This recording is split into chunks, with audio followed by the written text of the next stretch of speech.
Well, hello there, my sleepy friends. Tonight, we're going on a journey, a long one, across galaxies, through time, into alternate dimensions, and maybe, just maybe, all the way to sleep. We're going to talk about one of the most beloved video game series in PlayStation history, a series about friendship, identity, and the extraordinary things that happen when an ordinary mechanic from a dusty backwater planet teams up with a tiny, talkative robot who wasn't even supposed to exist. This is the complete history of Ratchet and Clank. Get comfortable, pull the blanket up. Let's begin at the very beginning. The year is 2002. A small studio called Insomniac Games, already known for making the beloved Spyro the Dragon series, decided to try something a little different, something with a little more firepower, something set in the stars. And so, on a warm November evening, the very first Ratchet and Clank arrived on the PlayStation 2. The game opens on a small, sun-baked planet called Veldin. It's a quiet, unremarkable place, a junkyard world, really, full of broken ships and scattered parts.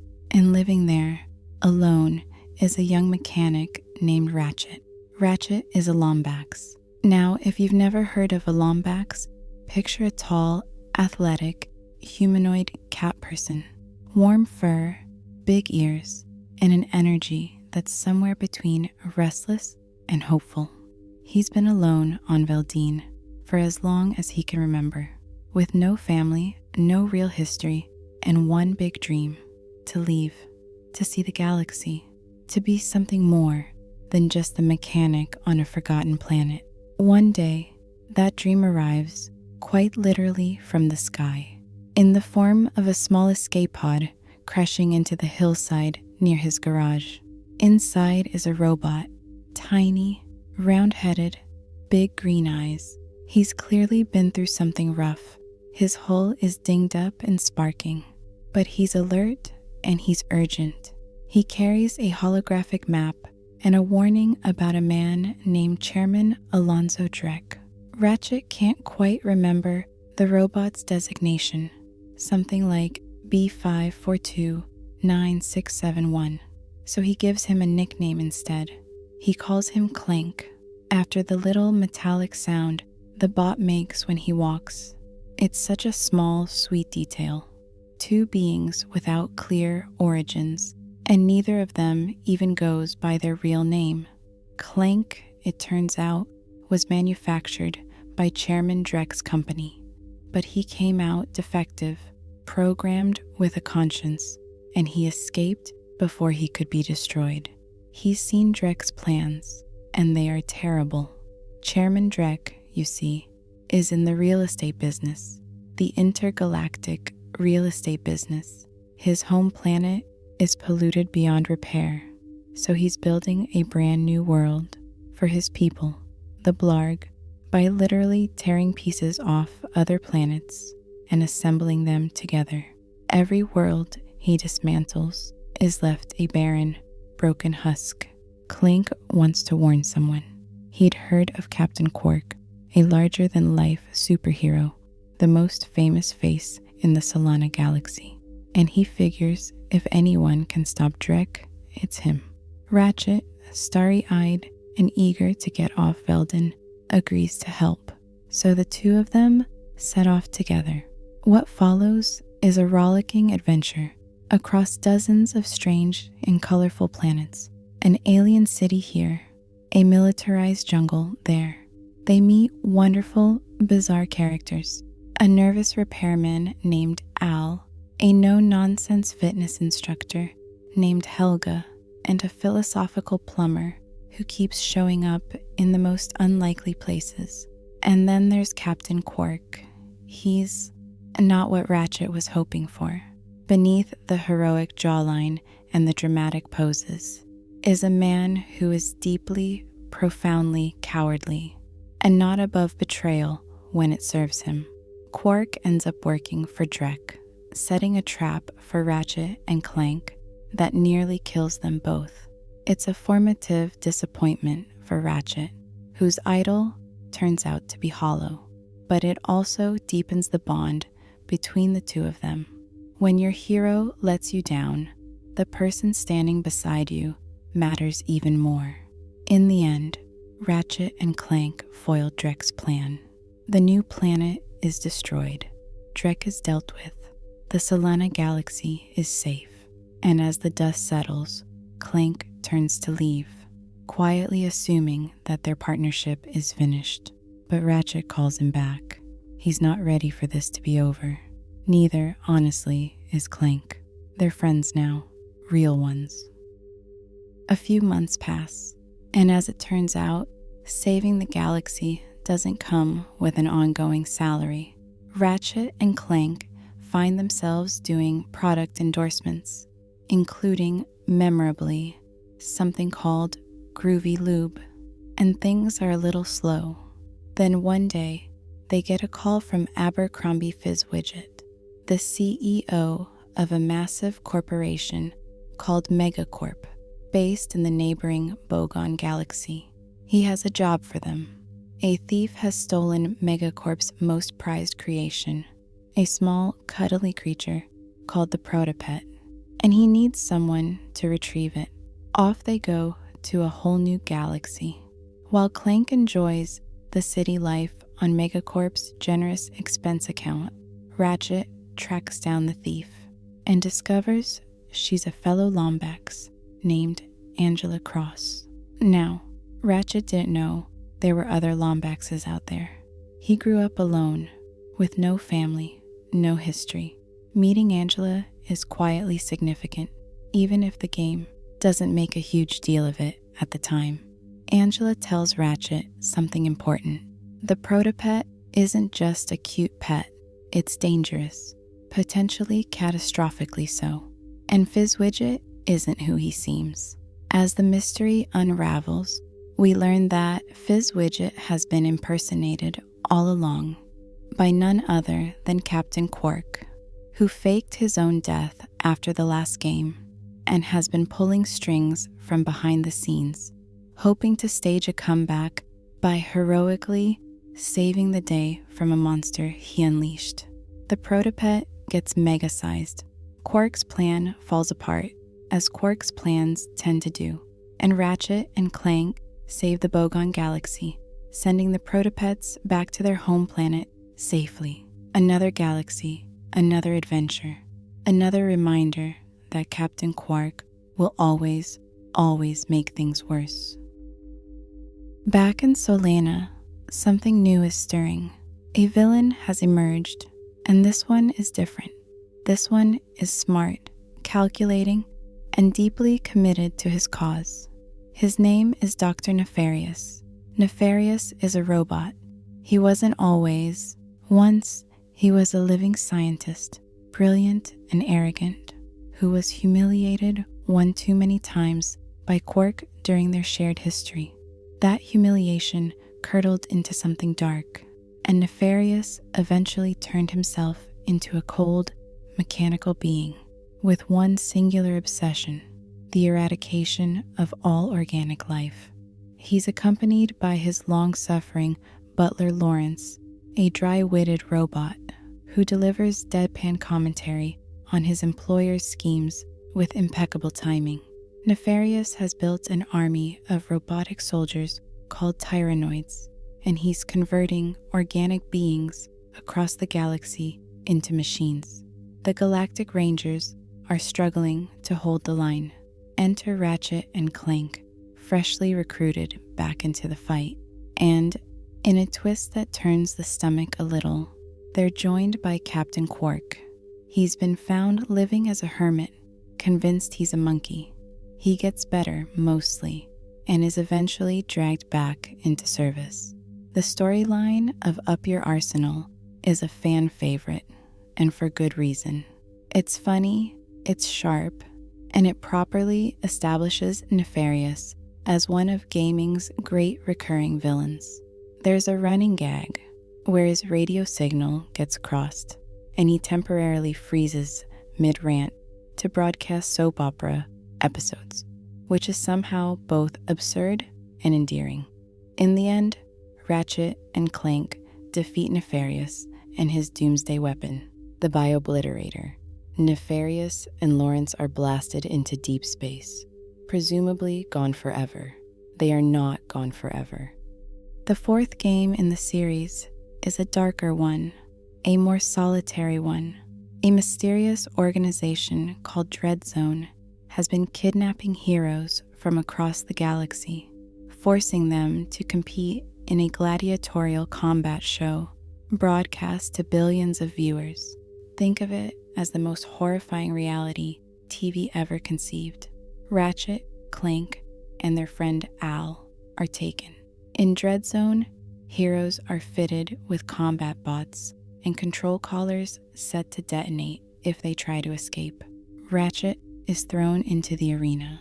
The villain behind it all is a media mogul named Gleeman Vox, who has monetized violence into an empire.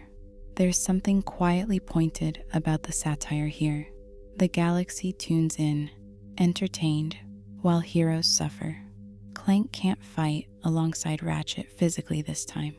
He exists instead as a presence on a communication device, his voice a constant comfort in Ratchet's ear. It's a subtle but touching dynamic. Even when they can't be side by side, Clank is there. Ratchet fights his way through, dismantles Dread Zone from the inside, and escapes with his friends. The control collars come off. Vox gets exactly what he deserves. Deadlocked is often considered a soft endpoint to the PS2 era, a darker, more mature chapter that closed the book on Ratchet's early adventures with a note of earned weariness.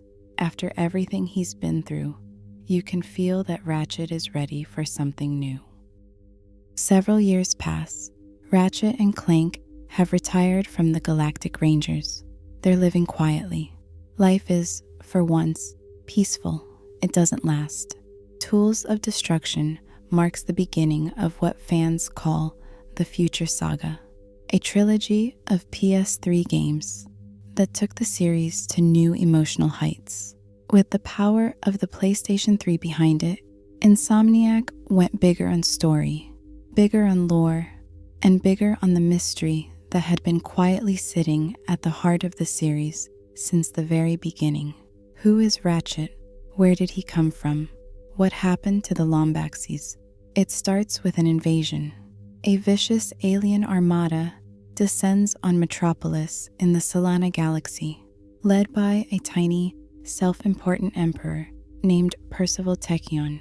He's a Kragmite, a species that was supposedly extinct, and he has a very specific target in mind, the last Lombax. Ratchet, Tachyon announces, dramatically and with great relish, that he has a personal grudge against the entire Lombax race, and that he intends to finish what was started. Before Ratchet can ask what was started, he and Clank have stolen Tachyon's ship and been launched by autopilot into a new galaxy entirely, the Polaris Galaxy. Polaris is different from Solana, older, more mysterious. The heroes they meet here, including Talwyn Apogee, a fierce young woman searching for her missing father, speak of the Lombaxes with reverence and sadness. The Lombaxes, it seems, were protectors, legendary engineers, and they vanished, all of them, at once. The device at the center of their disappearance is called the Dimensionator, a powerful Lombax artifact capable of opening portals to other dimensions. It was used to exile the Kragmites long ago, and Tachyon wants it back so he can return his people and rewrite history. Along the way, Ratchet and Clank encounter the Zoni, shimmering, ghostly little beings that only Clank can see. They seem to know something about Clank's origins. They linger at the edges of things, watchful and strange. The Dimensionator is recovered. Ratchet briefly considers using it to find the other Lombaxes wherever they went, but Tashion seizes it first and uses it to bring back the Cragmites. The battle that follows is enormous and brilliant. Ratchet defeats Tachyon and sends the Cragmites back to their dimension. But in the process, we learn something heartbreaking. The Lombaxes didn't flee to hide from Tachyon. They fled to protect Ratchet, a baby left behind, because something about his destiny made him too dangerous to bring along. And then, at the very end of the game, the Zoni appear in force. They take Clank, they carry him away into the sky, and Ratchet is left standing alone, calling his best friend's name into an empty sky. This one is short, intentionally so. Quest for Booty is a smaller, downloadable adventure, almost a bridge chapter, but emotionally, it carries real weight. Ratchet is looking for Clank. That's the whole mission.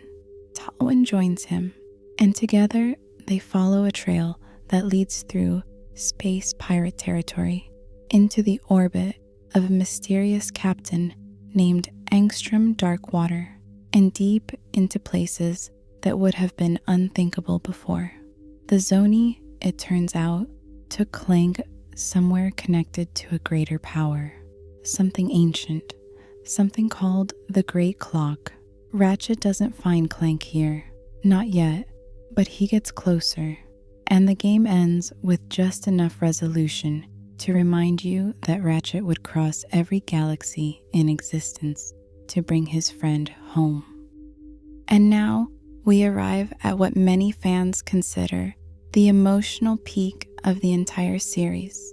A Crack in Time is the conclusion of the future saga. It is quiet in the way that the best goodbyes are quiet. It is grand in the way that love stories, even the platonic ones, tend to be grand. We follow two threads. In one, Ratchet is searching for Clank, following leads through the Polaris galaxy, slowly uncovering more of his own history. He finds Alistair Azimuth, a Lombax elder, one of the very few who remained behind. Alistair is warm and fatherly, and Ratchet is immediately drawn to him.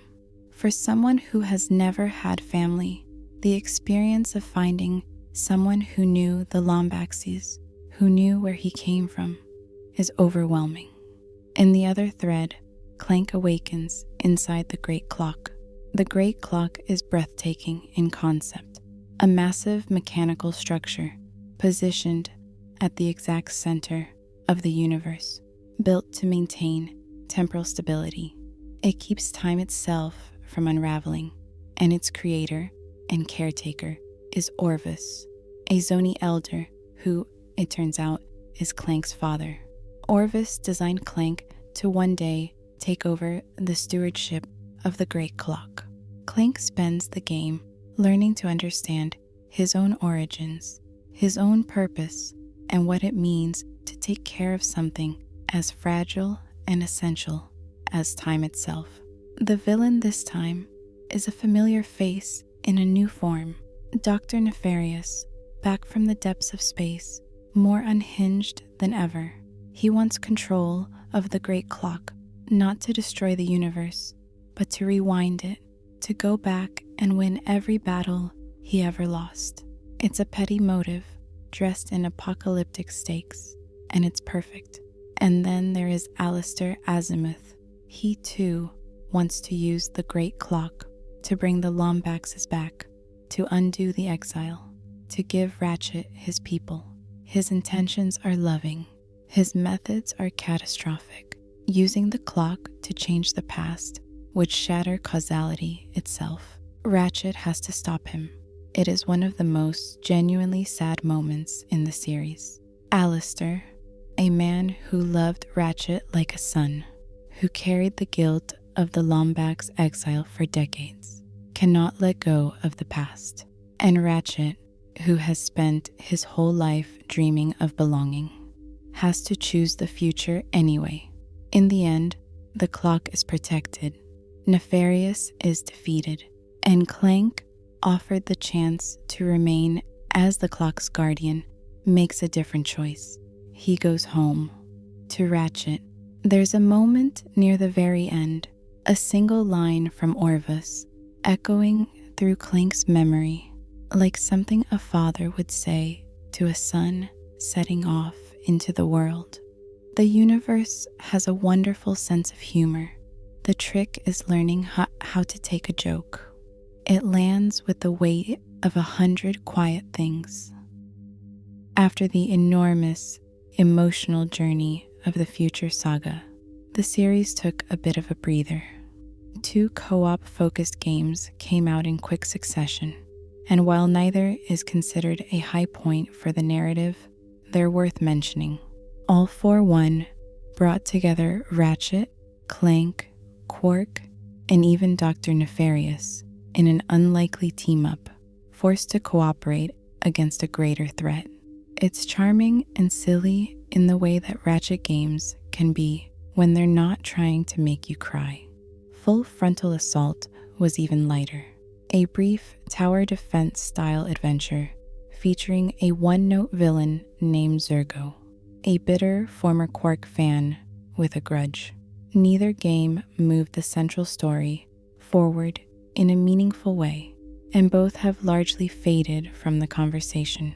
They exist, they're not unpleasant, and they were, in many ways, the series treading water while figuring out where to go next. In 2013, the series found its footing again with Into the Nexus, a shorter, tighter game that served as both an epilogue to the future saga and the beginning of something new. Ratchet and Clank, now working with the Polaris Defense Force, are tasked with escorting a dangerous criminal named Vendra Prague to a detention facility. Along for the ride are their beloved friends, Kronk and Zephyr, 2 elderly war robots who serve as the universe's most endearing comic relief. Things go wrong quickly. Vendra's twin brother Neftin stages a violent jailbreak, freeing her and triggering the ship's self-destruct. In the chaos, Kronk and Zephyr don't make it. Ratchet and Clank are flung into the void. It's a gut punch of an opening. The twins, we learn, are not merely criminals. They are looking for family, specifically beings from another dimension called the Netherverse, who they believe are their true people. Vendra has built a device, modeled after the Dimensionator, to tear open a rift and bring them through. Ratchet, who understands the pain of searching for belonging, tries to reason with her, but she's too far gone. The rift opens. The Nethers come through, and their leader, a being called Mr. I, immediately betrays Vendra, casting her into the Netherverse and unleashing an army on the galaxy. In the end, Ratchet and Clank retrieve the real Dimensionator, defeat Mr. I, and save Vendra, who, stripped of her obsession and her illusions, begins to make peace with her brother and with the world she actually lives in. It's a quiet story about grief and belonging, wrapped in the series' signature humor, and it leaves one thread intentionally unresolved. At the very end, Clank quietly picks up the broken Dimensionator and slips it into his pocket. He's going to fix it, for Ratchet to find the Lombaxes. The series then went dark for nearly a decade, a period that included a PS4 remake and a film adaptation, both of which told a reimagined version of the original story. But the main timeline picked back up again in 2021, and it picked up exactly where that small, quiet gesture left off. The Solana Galaxy is celebrating. After everything they've been through, the Dread Zone, the Cragmites, the exile of the Lombaxes, the Great Clock, the Nethers, the people of the galaxy want to throw Ratchet and Clank a parade. And why not? they've earned it.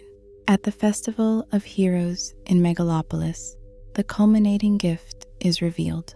Clank, true to the quiet promise he made years ago, has rebuilt and improved the Dimensionator. He presents it to Ratchet, a chance, finally, to find his people. Before Ratchet can even respond, everything goes wrong. Dr. Nefarious descends on the parade with a fresh army, the goons 4 less, and steals the Dimensionator. In the chase, Ratchet manages to hit the device's power core, and the resulting explosion tears rifts across the fabric of reality itself. Multiple dimensions bleed into each other. Reality shatters. Ratchet and Clank are separated across dimensions. Clank finds himself with a Lombax woman named Rivet. Sharp, clever, funny, and deeply guarded. She's a resistance fighter from a dimension where Emperor Nefarious, a vastly more powerful, more successful version of the villain, has conquered most of the known universe. She picks up Clank, assuming he's an enemy robot, and then reluctantly realizes he isn't. Meanwhile, Ratchet wakes up in Nefarious City, a gleaming, oppressive metropolis, ruled over by the Emperor with an iron fist. He teams up with a robot named Kit, a former war machine who is learning slowly that she is more than the violence she was built to perform. The dimension hopping that follows is genuinely breathtaking, both in terms of visual spectacle and emotional resonance. Rivet and Ratchet swap roles throughout the game, each carrying a piece of the story in the other's universe. A cosmic prophet named Gary, son of the ever-recurring plumber, guides Clank with cryptic wisdom about the dimensional cataclysm building around them. At the center of everything is a new Dimensionator, needed to repair the damage done to the dimensions. And the emotional core of the story is simple, achingly so. 2 Lombaxes from different worlds, both alone, both searching for something, both finding, slowly, that the family you choose is as real as the one you were born into. Emperor Nefarious is ultimately defeated. The dimensional rifts are closed. The universe, or rather, all the universes, survive. And in the final moments, Rivet and Kit are standing with Ratchet and Clank on the steps of a newly liberated city, looking out at a sky full of stars. The question of finding the other Lombaxes still lingers. The Dimensionator still exists. The future is open. It is, at the time of writing, the last mainline Ratchet and Clank game. And it ends beautifully, not with resolution, but with possibility. So, that's the story, or at least the story so far.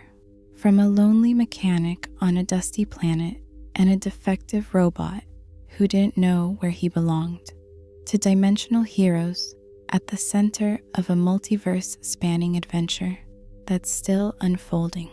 What I love most about Ratchet and Clank, honestly, is what it's about underneath all the planet hopping and the ridiculous weapons and the villains who monologue while soap operas play in their heads. It's about the people, or the creatures, or the robots that we find when we're not looking, the ones who become home. Ratchet found Clank in a crashed ship on a hillside. Clank was technically defective. Neither of them had a real name, and together they saved the galaxy 11 times across multiple dimensions. That's a pretty good story. I hope tonight it carried you somewhere quiet, somewhere warm. The stars are still out there.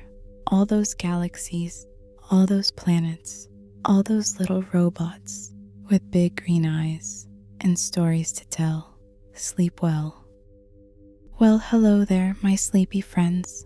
Come on in, sit down, get comfortable. Tonight, we're going somewhere a little different. We're not going to space exactly. we're going to a world that feels old, a world covered in the ruins of something ancient and barely understood, a world held together by energy and mystery and the kind of friendship that doesn't ask for anything in return. We're going to talk about Jak and Daxter. This is a series that tends to live in a particular corner of people's hearts. Not always the loudest corner, not always the one they bring up first, but a deep one, a permanent one, the kind that gets unlocked when a certain song comes on, or when you catch a glimpse of a PlayStation 2 at a flea market, and suddenly you're 15 again, and the whole afternoon smells like plastic and possibility. Naughty Dog, the studio behind this trilogy, went on to make Uncharted and then The Last of Us, both of which changed the way people thought about storytelling in video games. But before all of that, there was a boy, a monster weasel on his shoulder, and a world full of secrets older than anyone alive could explain. This is where it started. Before we begin, I want to spend a few minutes with the world itself, because the lore of Jak and Daxter is unusual in that the setting is almost a character, and understanding it makes everything that follows land a little harder. The world of Jak and Daxter is unnamed. It's a planet somewhere, in some distant time that's never quite pinned down. What we know is that it was shaped, perhaps even created, by a civilization called the Precursors. They're gone now, or at least they seem to be. What they left behind are vast stone monuments, crumbling temples overgrown with jungle, ancient pipelines, and machines that still hum with power after centuries of neglect, and a substance, a resource called eco. Eco is the life energy of the world. It flows through everything. It comes in several forms, each with different properties. Blue eco gives you speed and powers machines. Green eco heals you. Red eco amplifies your strength. Yellow eco lets you channel it into bursts of energy, like a thrown bolt of lightning. These aren't just gameplay elements. In the fiction of the world, eco is genuinely the lifeblood of everything. Civilization runs on it. Sages dedicate their entire lives to studying and channeling a single type of it. And then there is dark eco, the corrupted form, the poison. Dark eco warps and destroys whatever it touches. Living things, machines, the landscape itself. It is pure, unstable, dangerous energy, and it has been sealed away underground in vast silos, locked beneath the earth to keep it from spreading. There are those who study it, of course. There always are. The precursors who built this world and left behind all these ruins are spoken of with something approaching reverence, ancient beyond reckoning, impossibly wise. The creators of everything. Who were they really? What happened to them? Why did they leave? These are questions the world asks quietly, persistently, and the series eventually answers them in a way that no one was expecting. But that's for later. For now, eco flows through the earth, and the ruins are everywhere. And somewhere among it all is a seaside village called Sandover. That's where our story starts. The village of Sandover is exactly what it sounds like. Small, quiet, warm, situated between the ocean and a wide expanse of open country. It's the kind of place where everyone knows everyone. An adventure mostly means something went wrong with the fishing. Living here are two teenage boys who have been friends their entire lives. Their names are Jak and Daxter. Let's talk about them for a moment, because they are the heart of everything that follows, and the first game takes its time letting you fall in love with them before it asks anything hard of you. Jak is quiet, pointedly, almost stubbornly quiet. In the precursor legacy, he doesn't speak a single word.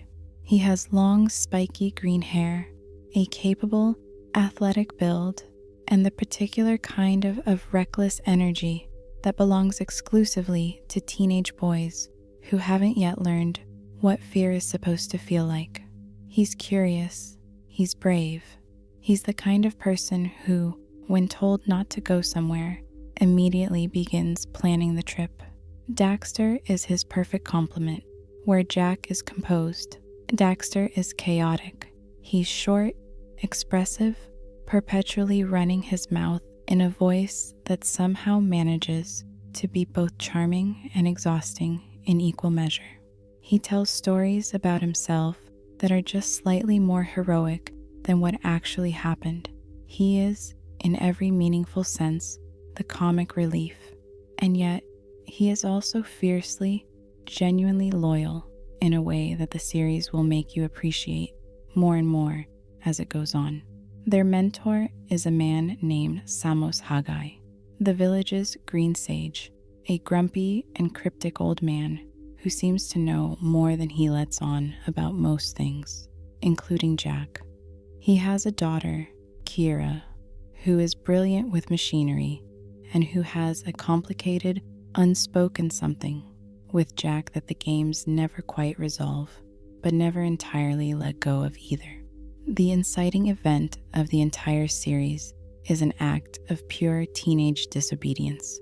Samos warns Jak and Daxter explicitly and firmly to stay away from Misty Island, a forbidden place across the water, shrouded in dark energy and bad history. Naturally, this means they go immediately.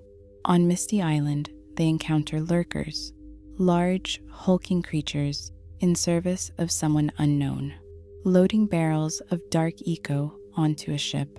While investigating, Daxter falls from a walkway.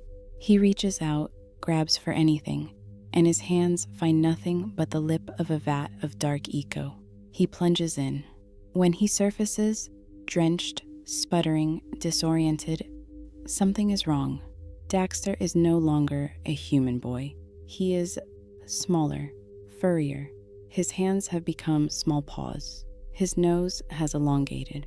He has, in short, become an ottsel, a fictional creature that is roughly 1 part otter, 1 part weasel, and 100% unhappy about it. It's played for laughs in the moment, and Daxter's reaction is appropriately theatrical.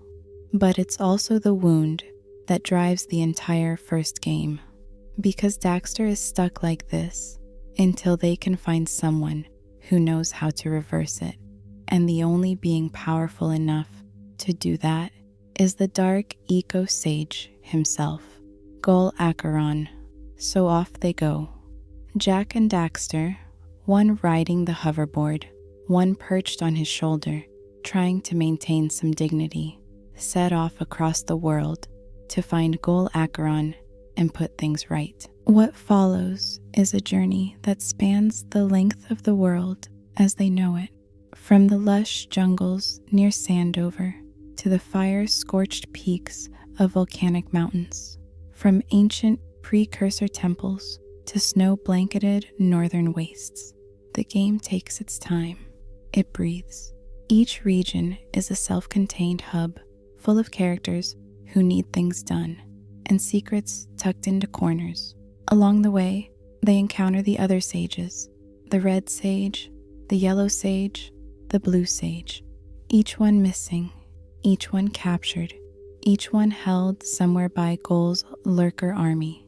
Gathering power cells to fuel Kira's machine, they push northward across the world, slowly understanding that what they're dealing with is bigger than one man's knowledge of dark eco. Gol Acheron, when they finally piece together the full picture, is not merely a sage who might know how to help Daxter.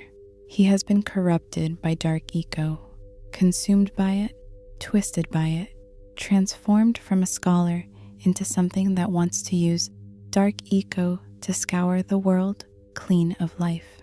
His sister Maya has followed him into this madness, Together, they have captured the other sages to harness their energies and power a vast ancient precursor robot, a machine capable of ripping open the sealed silos and flooding the world with dark eco. The final confrontation happens at the dark eco silo. The siblings have built their machine. The stakes could not be higher. Jak fights his way through, with Daxter clinging to his shoulder, narrating and occasionally being more hindrance than help, and, in the climactic final moment, discovers a source of white eco, pure eco, rare beyond measure, powerful enough to destroy Gol and Maya and seal the silo. But here's the thing. White eco is also powerful enough to reverse Daxter's transformation. It can't do both. Daxter makes the choice, without hesitation, without grand declaration. Just a small, quiet beat where the jokes stop and the character underneath all of them stands up and makes the right call. He lets Jak use the eco to save the world. He stays in Otzel. The world is saved. Gol and Maya are sealed within the silo. The other sages are freed. Samos says something enigmatic and quietly proud. And then, in the very last moments of the game, Jak and the others discover something near the silo. An enormous ancient ring, made of precursor metal, humming with dormant power. A rift ring, part of a larger artifact, a door to somewhere else. They've never seen anything like it. Samos has a look on his face that suggests, perhaps, that he has. And the game ends, on sunshine, on the sea wind coming off Sandover, on Daxter still being an Otzel, and somehow seeming almost okay with it. It's a near perfect first chapter, light in its aesthetics, genuine in its heart, and quietly mythic in the way it handles the precursors and their ruins, and the energy that runs through everything. It feels like a world that has been around for a long time before you arrived, and will keep going long after you leave. It was also, in retrospect, the calm before an extraordinary storm, because the sequel was a completely different kind of game, a completely different kind of story, and it announced itself with one of the most brutal opening sequences a PlayStation 2 game had ever attempted. Sometime after the events of the Precursor Legacy, the four of them, Jak, Daxter, Kira, and Samos, bring the Rift Ring back to Sandover and use Kira's machine, a Rift Rider, to activate it. They have almost no idea what they're doing or where it leads. But there is something on the other side, and the world they've already saved feels too small to hold them. The ring activates. A massive creature, something metallic, monstrous, driven, erupts from the portal, searching frantically for a boy. The four of them flee onto the Rift Rider. The machine destabilizes. They are pulled through, and then they are separated. Kira and Samos are thrown one way. Jak and Daxter land somewhere else entirely, somewhere that is nothing like Sandover. They have traveled 300 years into the future. The world they knew, the world of open sky and jungle and seaside villages, is gone. What they land in is Haven City, a sprawling, rain-slicked, heavily industrial metropolis enclosed by massive steel walls. The architecture is brutalist and oppressive. The streets are patrolled by soldiers in red armor, the Crimson Guard, who answer to a single authority, a man known as Baron Praxis. Jak is captured within minutes of arrival. He doesn't even have time to understand where he is. He is taken to the Baron's prison, and for 2 years, he is subjected to a series of experiments, dark eco-injections, one after another, designed to create what the Baron calls a supreme weapon, a soldier capable of channeling dark eco as a power source. Everyone who comes before Jak in this program dies. The experiments are not gentle. Daxter, who escaped capture on arrival, spends those 2 years doing what Daxter does, surviving, moving through Haven City's underworld, learning its geography, finding cracks in its walls, looking for his friend. When we see Jak again, when Daxter finally breaks into the prison and reaches his cell, we almost don't recognize him. He's older, harder. He has a jawline now and a goatee and eyes that have seen 2 years of something that doesn't have a clean name. When Daxter cracks a joke, because of course he does, because that's what Daxter does, Jak is silent for a moment, and then broken open by dark eco and rage and something he barely has words for. He says his first words in the whole series, "I'm going to kill Praxis." It's a cold open, and it works, because we knew this boy when he was quiet and golden and free, and watching what 2 years of barren Praxis did to him is its own kind of horror. The dark eco experiments have left Jak changed in a lasting way. He can now absorb dark eco and, when enough of it courses through him, transform into Dark Jak, a powerful, barely controlled, terrifying version of himself that tears through enemies with something that is less combat and more rage, given a body. It's not entirely under his control at first. He learns, slowly. Haven City, when you start to understand it, is a deeply sad place.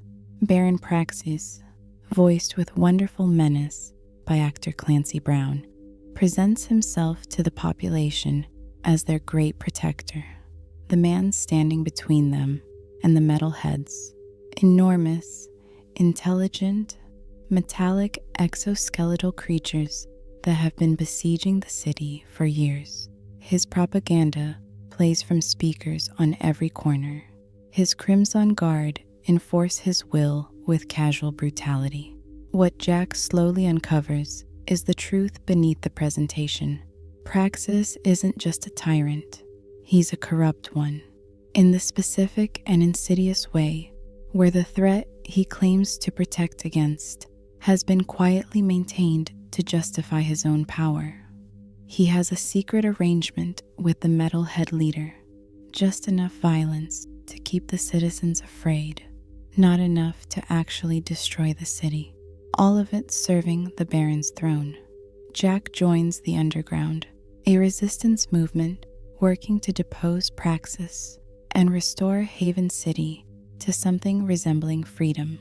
Their leader, known only as the Shadow, turns out to be an older version of Samos, proof that the time travel has scrambled things in ways still being untangled. The cast of Haven City is rich and human and often very funny in spite of everything.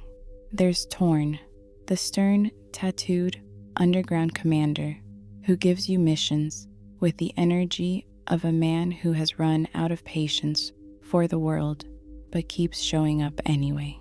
There's Crew, a grotesquely obese crime lord who floats through his lair on a hover chair and deals in weapons and information with the cheerful amorality of someone who genuinely doesn't believe in anything except profit. There's Sig, an enormous, gentle, bald man who carries a weapon the size of a small car and who is, improbably, one of the most likable presences in the trilogy. And there is the Kid, a young, green-haired boy who appears early in the game in the care of a quiet old man named Core, and who seems to recognize Jak in a way that doesn't quite make sense. The threads of the story twist and connect throughout. The Precursor Stone, an ancient artifact said to contain enough power to destroy the Metalhead Nest, is sought by multiple parties for multiple reasons. Jak fights for it, Praxis maneuvers for it, Crew maneuvers for it, and behind all of them, patient and hidden, something else is watching. In the climactic unraveling, Crew is destroyed. Praxis, mortally wounded, shoves the stone into Jak's hands in a final act of spite and desperation. And then Core reveals himself. He is not a gentle old man. He is the metalhead leader, the mastermind of the entire invasion. The creature that came through the rift ring at the beginning, the one who was looking for a boy. He has been manipulating everything. Baron Praxis, the underground, the stone, all of it, pulling strings from behind a human face. And the kid, the young boy with green hair and eyes just like Jak's, he is Jak himself, young Jak, the infant Jak, who was born in this city 300 years from now and sent back in time specifically to grow up with the strength he would need to return here and face this moment. The green-haired boy and the scarred young man in the red armor are the same person, separated by decades, meeting in the same moment because time is strange and the precursors needed a specific kind of hero to exist. In the final battle, Jak defeats Core. Young Jak releases the precursor entity contained within the stone, which dissolves the remaining metalhead forces and tells Jak something important. The dark eco-corruption inside him has been balanced with light. He is not just a weapon made by suffering. He is something that survived suffering and came out the other side. The city is free, for now, but Jak is still angry. He is still damaged, and there is still a war beginning in Haven City streets, because when a tyrant falls, the things that kept the city stable, even oppressively stable, fall with him. Jak 2 is a remarkable piece of work. It is genuinely dark, darker than almost anything else in the PlayStation 2 platformer catalog, and it earns its darkness. The torture backstory, the propaganda machine of Praxis, the ambiguity of almost every alliance in the city, the way even Crew is written with a kind of wry self-awareness. It asked its audience to grow up a little, and most of them were ready. The third game, released just a year later, would ask them to sit with something quieter and harder still. A year has passed since the fall of Baron Praxis and the defeat of Metal Core. Haven City should be recovering.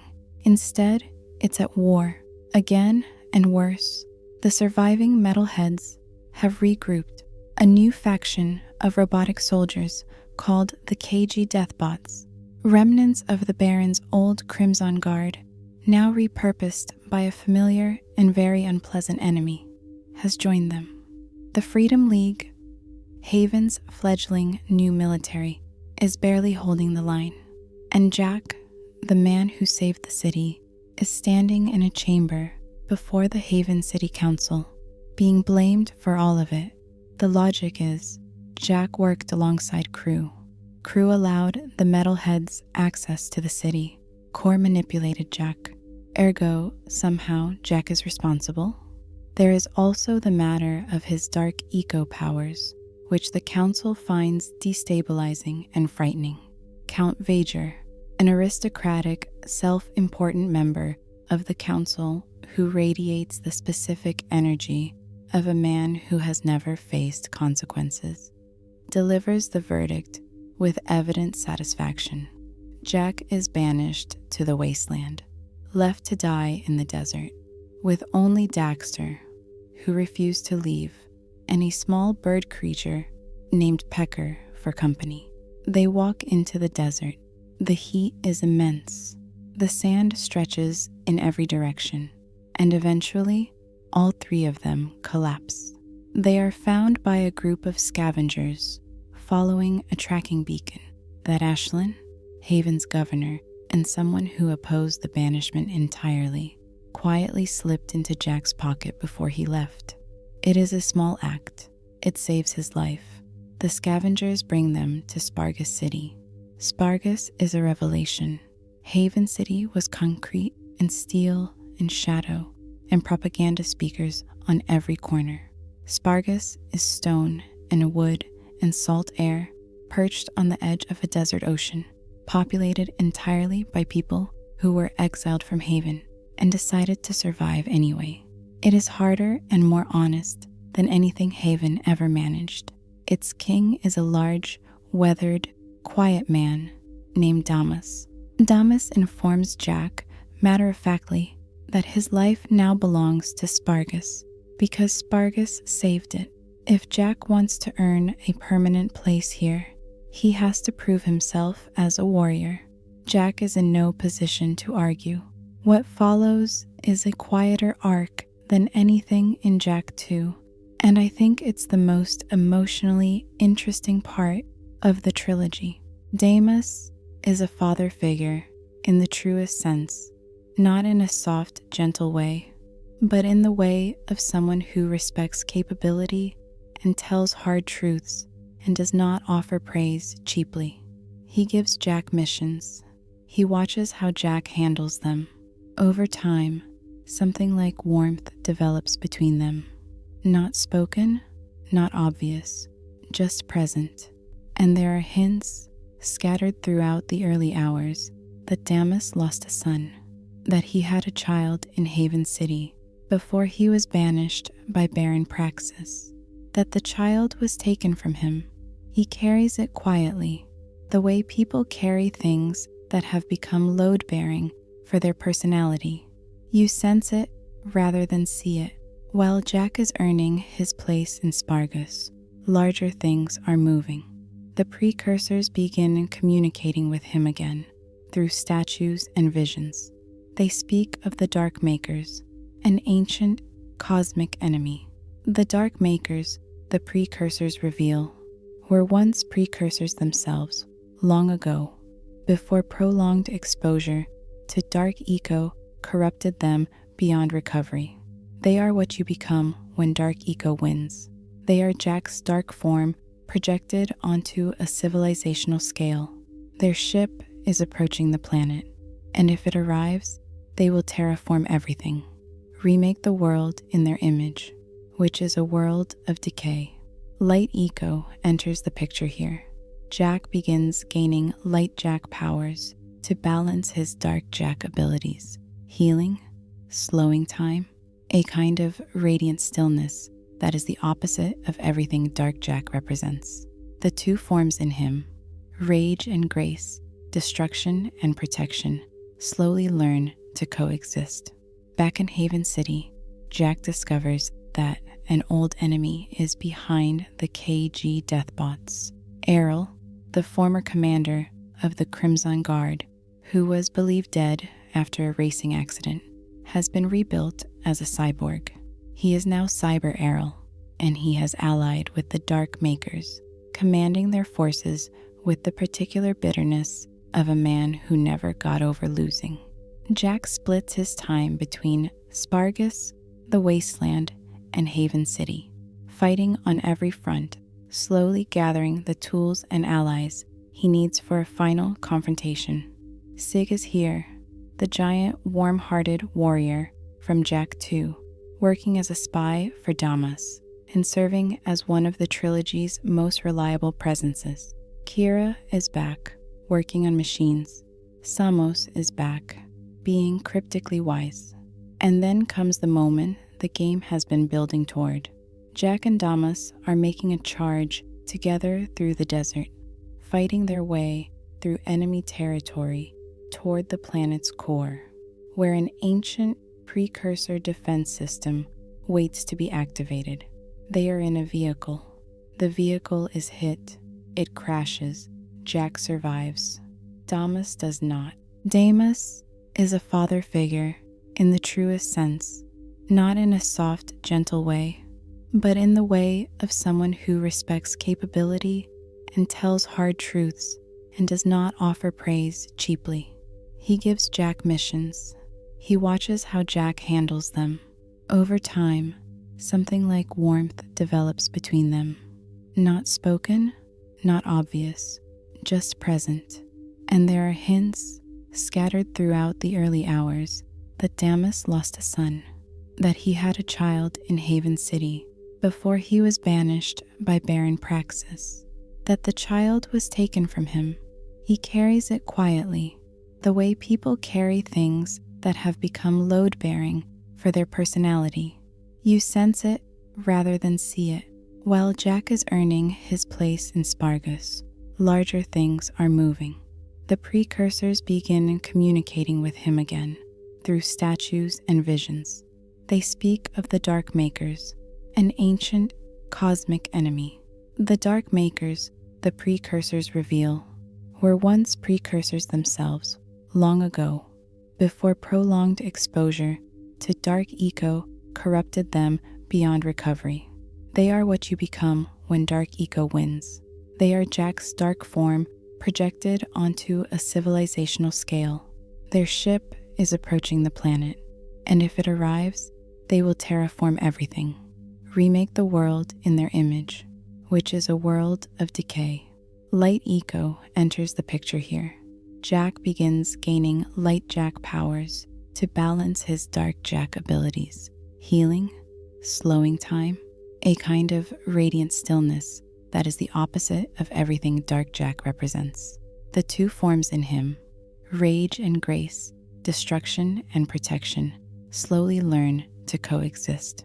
Back in Haven City, Jak discovers that an old enemy is behind the KG Deathbots.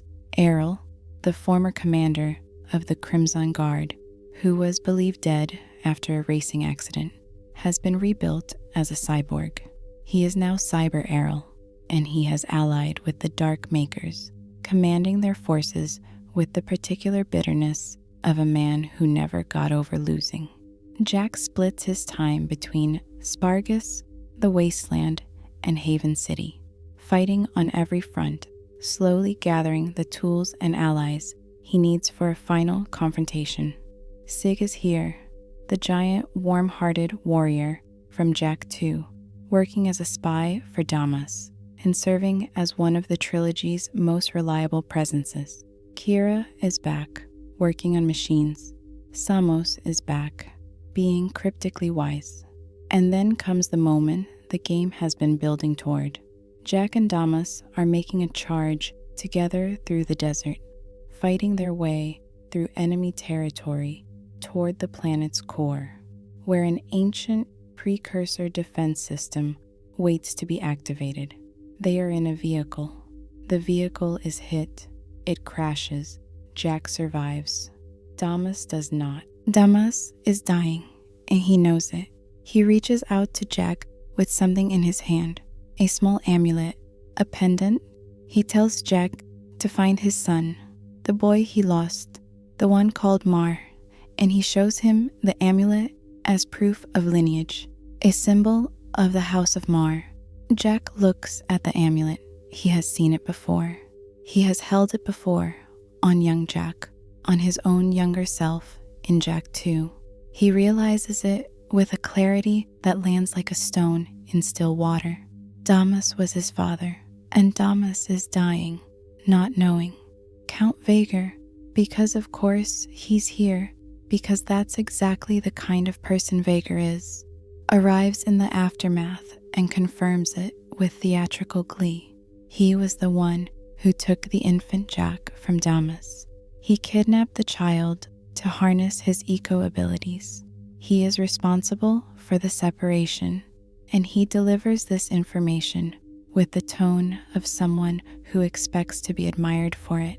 It is one of the most quietly devastating sequences in the trilogy, not because it's loud, it isn't, but because the thing it takes away from Jak was something he barely even knew he had. The story presses on. It has to. There is still a planet to save. At the planet's core, Jak and Daxter finally encounter the precursors themselves. After 3 games of being spoken of as ancient, towering, unknowable creators, the builders of all the ruins, the architects of eco, the gods of this world, they appear. They are Otzels, small, round, fuzzy little otzels, exactly like Daxter. It is simultaneously the funniest and most philosophically interesting moment in the series.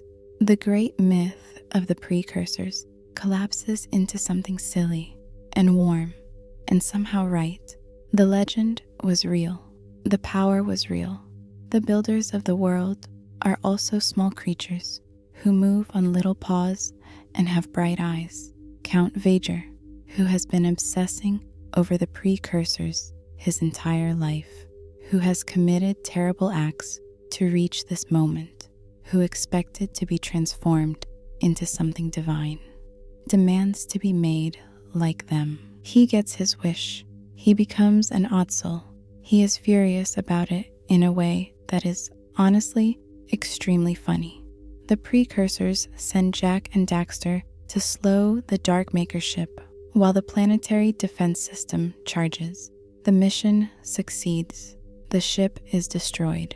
But Cyber Errol escapes in a massive spider leg terraformer, a final mechanical, desperate last stand, and crashes down in the desert outside Spargus.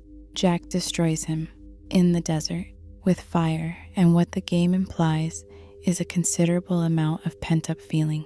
And then it's over. Sig is made King of Spargus, the man Damus would have wanted, someone who embodies the same values. Hard, fair, genuinely cares. Haven City begins to rebuild. Ashlyn governs. Torn commands. Kira and Jak have one of their characteristically understated, almost conversations. The precursors offer Jak something remarkable, the chance to join them, to evolve, to become something beyond human, to see the universe.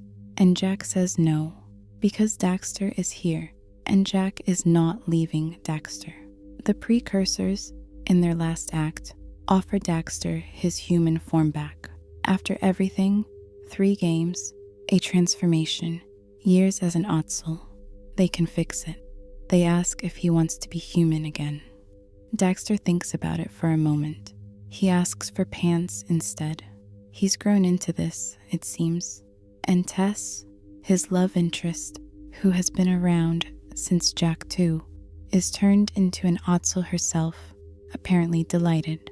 The game ends with Jak revealing to his friends, for the first time out loud, that his real name is Mar, the name of his ancestor, the name of the legendary founder of Haven City, the hero whose legacy has threaded through the mythology of the whole trilogy.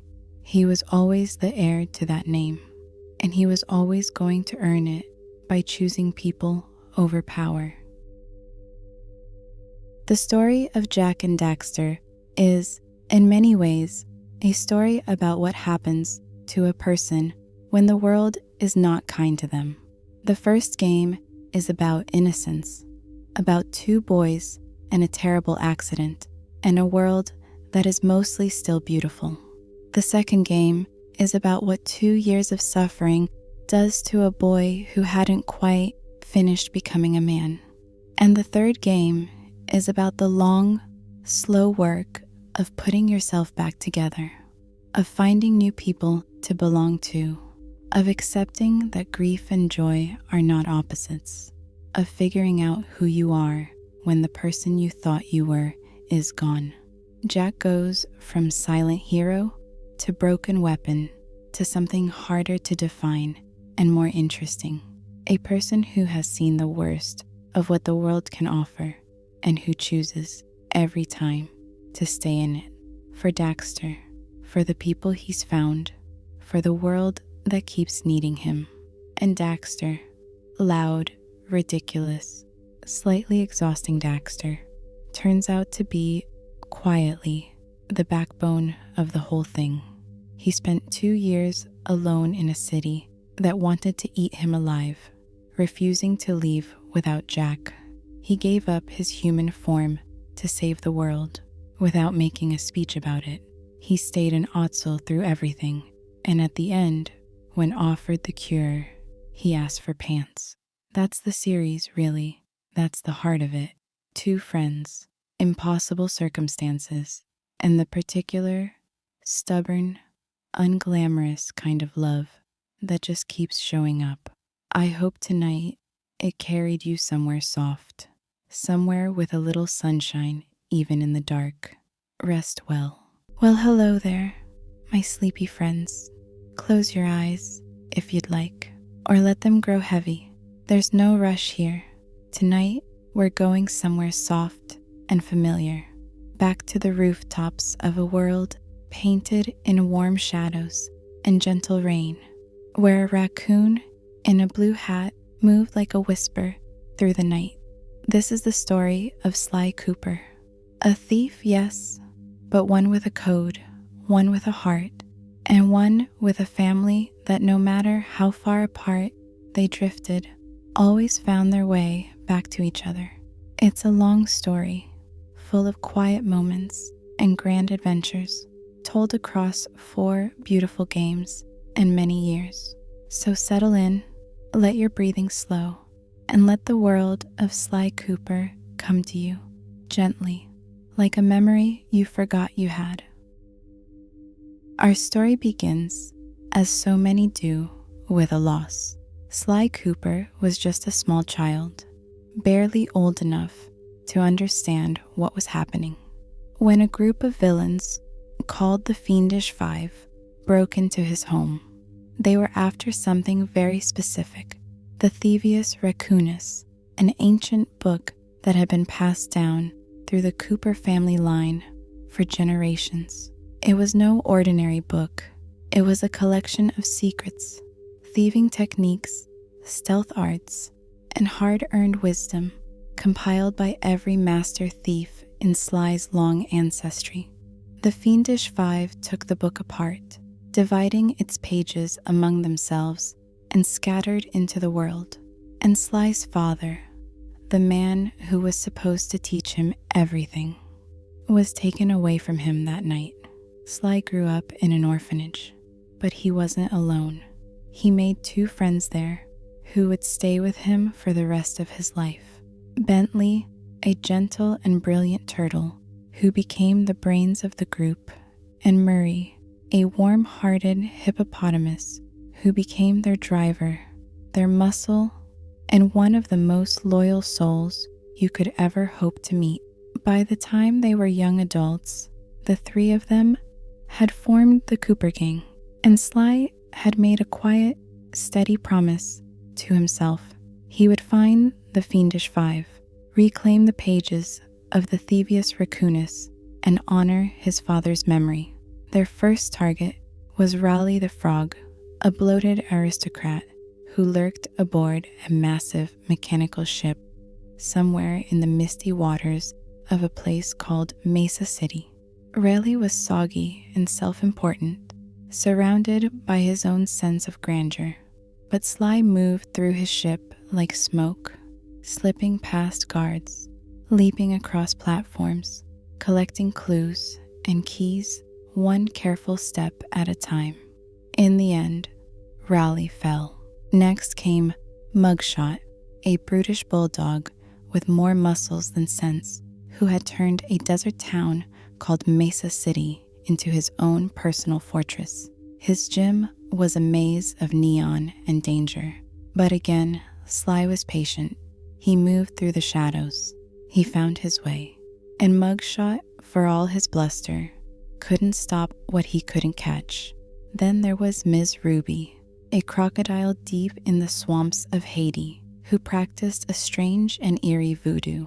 Her domain was all moss and fog and the sound of distant drums.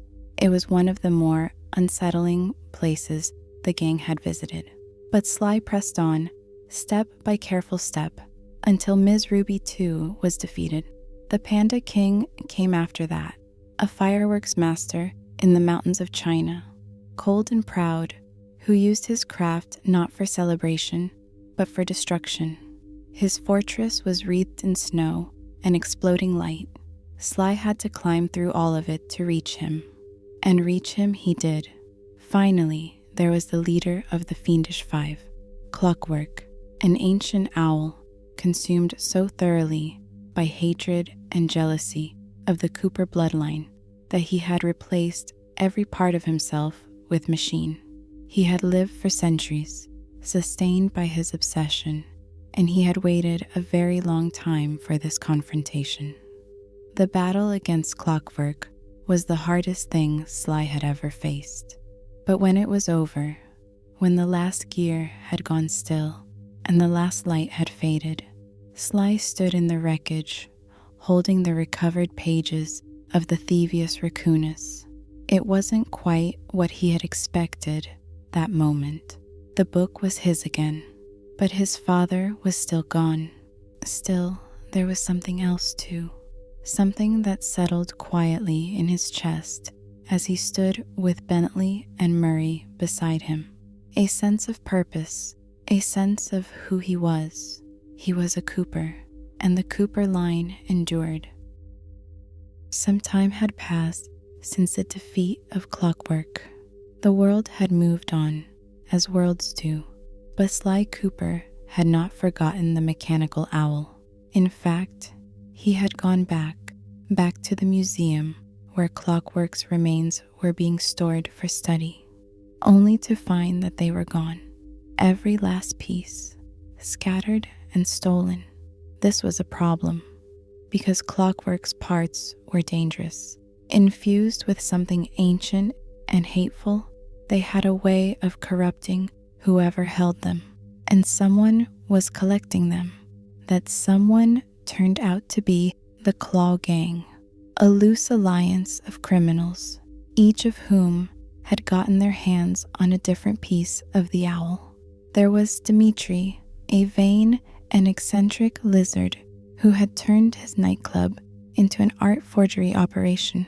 Rajan, a tiger who fancied himself a gentleman, but ran a spice empire built on cruelty. The Contessa, a sharp and manipulative spider who hid her schemes behind the walls of a rehabilitation center.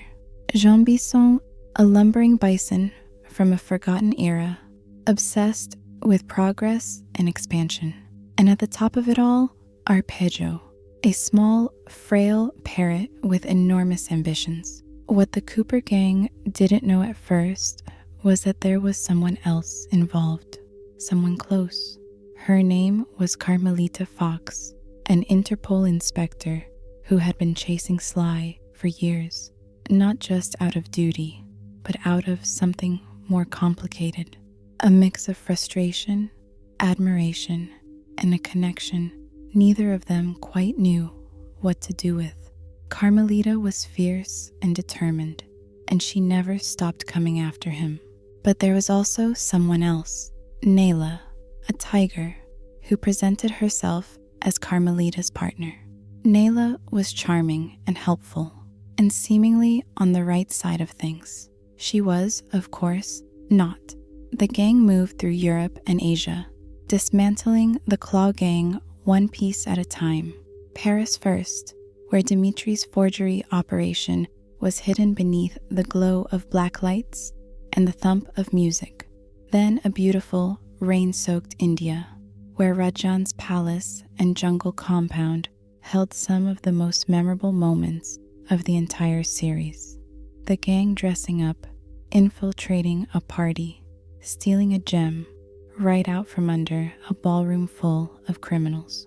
They traveled to Prague, where the Contessa's facility was cold and austere, built on a hilltop like something out of a dream you're not entirely sure was pleasant. And then to Canada, where Jean Bison's logging empire spread across a frozen landscape, and the air smelled of pine and danger. Through all of it, Nayla's true nature slowly revealed itself. She wasn't helping anyone but herself. She wanted Clockwork's power for her own purposes. Specifically, she intended to merge with Clockwork's framework herself to become something immortal, to become Nayla Clockwork. In the end, she got her wish for a moment, but Clockwork's hatred was not something that could be tamed or directed. It consumed her instead. And when the dust settled, it was Bentley who found a way to destroy the Clockwork parts once and for all, every last one, so that nothing of that ancient, poisonous machine could ever return. But the victory had a cost. In the chaos of the final confrontation, Bentley was hurt badly. He would spend the rest of his life in a wheelchair. It was a quiet, heavy moment, the kind that doesn't announce itself with drama. It just settles over everything like snow. And yet the gang stayed together, because that's what they did. That's who they were. Oh, and Carmelita. In the aftermath, Sly did something unexpected. He let her find him, told her his memory was gone, that he didn't know who he was. It wasn't entirely true, but it gave them both something. A pause, a breath, a chance to be near each other without the chase in the way. She believed him, at least for a while, or maybe she chose to. Let's talk about legacy for a moment, about what it means to carry a name, not as a burden, but as a gift. The Cooper Vault was a place Sly had known about his whole life. Somewhere deep in the mountains of a place called Caney Island, generations of Cooper thieves had hidden their greatest treasures. Sly's ancestors, the ones whose techniques filled the pages of the Thievius Raccoonus, had all contributed something to that vault. It was a monument to the family line, locked away and waiting. Dr. M had been waiting longer. Once a partner of Sly's father, Dr. M had spent years trying to break into the vault himself, driven by a festering resentment, the belief that he had done the real work while Sly's father took all the credit. He'd built an entire compound around the island. Getting in was going to require more than just the three of them, and so Sly Cooper did something that felt very right for who he was. He assembled a team. He went out into the world and found people. A demolitions expert named Panda King. Yes, the same Panda King who had once been his enemy, now humbled and seeking purpose, his daughter in danger, and his pride quietly set aside. There was the Guru, an ancient marsupial master from the Australian outback, who moved through the world in a way that was more spiritual than physical. The geisha Penelope joined them too, a young, sharp mouse who had a gift for mechanics and remote-controlled gadgets, and who would later become important to Bentley in ways neither of them expected. And Captain Lafouille, a fearsome pirate whose story intersected with theirs in the waters of a treacherous sea. The team traveled to places that felt like they came from different dreams. The canals of Venice, where disguises and gondolas and the sound of water carried the adventure forward. The Dutch windmills and damp fields of Holland, alive with a kind of storybook danger. The deep, spiritual silence of an Australian landscape that felt older than time. A pirate's cove tossed by storm and salt. Each location held its own challenge. Each new member of the team brought something unique, and slowly, carefully, the pieces came together. Meanwhile, something was happening between Sly and Carmelita that had been building for a long time. She had come back into his life. The amnesia story had run its course, and they found themselves, once again, circling each other. Partners in moments, adversaries in others. But there was something real there, underneath everything. And by the end of this story, it would finally, gently come to the surface. Dr. M proved to be a difficult and haunted villain. His anger was old and deep. He had spent so much of himself on his obsession with the vault that there was little left of whoever he had once been. When the final confrontation came, it was Sly who faced him, not with hatred, but with something almost like sorrow for what had been lost, for what M had thrown away. The vault was opened. The treasures were real. The legacy of the Cooper family stretched back further than Sly had ever fully understood. Thieves going back centuries, each one remarkable in their own way. And then, in the sky above Cane Island, something happened. A battle, an explosion. Sly was gone. Carmelita found only his cane. She held it for a long time. Back in Paris, she set up a life. She went back to work at Interpol. She kept his cane nearby, and sometimes, late at night, she thought about the raccoon with the blue hat and the gentle smirk, and she wondered. The rest of the gang had their own paths. Bentley threw himself into work, as he always did, grief channeled into purpose. Murray became a celebrated racing driver, roaring around tracks under a different name. The Team Cooper van painted and gleaming. They had all moved on, mostly, but something wasn't quite finished yet. Time has a way of pulling things back together. It had been a while. Bentley had been living quietly, working on something extraordinary in secret, a time machine. He had built it piece by piece, carefully, the way he did everything. And when it was ready, he reached out to Murray. The two of them came back together, and they set about finding Sly. They found him in Paris. He had been living there, some version of living at least. The amnesia he had pretended to have once upon a time had, somewhere along the way, become something closer to real. He had lost pieces of himself. He was there, but not quite whole. But the gang was back, and that, it turned out, was enough to start with. The reason for the time machine revealed itself quickly. The Thievius Raccoonus, the precious Cooper family book, was being destroyed. Pages were disappearing from it in real time because someone was moving through history itself and erasing Sly's ancestors. If the ancestors were gone, their contributions to the book would vanish. If the book vanished, the Cooper legacy would be unwritten. Someone was trying to erase the Cooper family from time. That someone turned out to be a villain called Le Paradox, a French skunk with a history all his own, elegant, resentful, and meticulous. He had learned that his own family's criminal legacy had been overshadowed for generations by the Coopers, and he intended to fix that in the most dramatic way possible by going back through time and eliminating each Cooper ancestor, replacing their history with his own. And so the gang traveled to feudal Japan, where Ryoichi Cooper, a master ninja, lean and precise and wonderful, was being framed and imprisoned.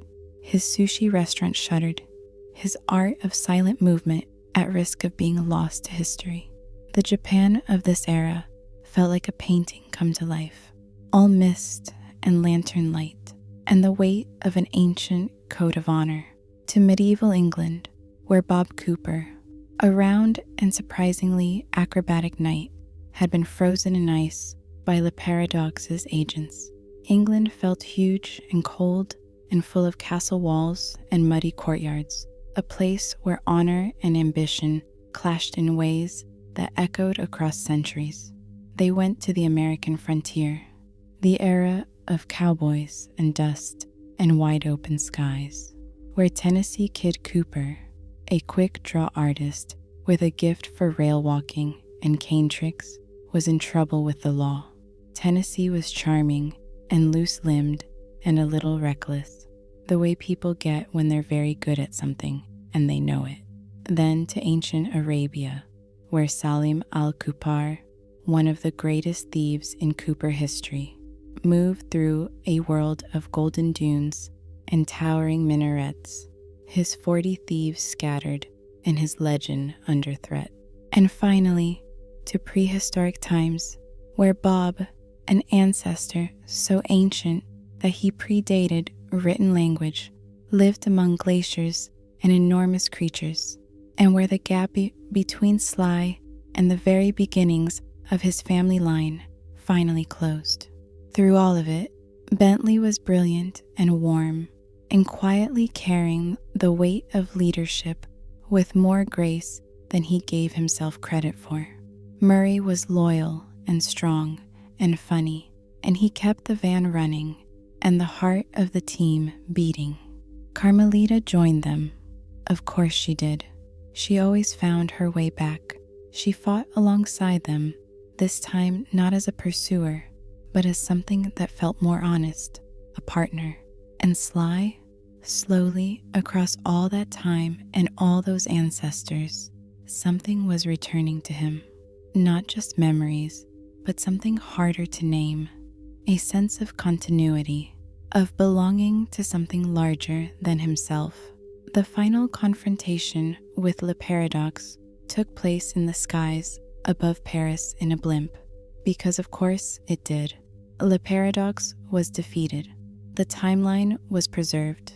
The Cooper ancestors were safe in their proper places across the centuries.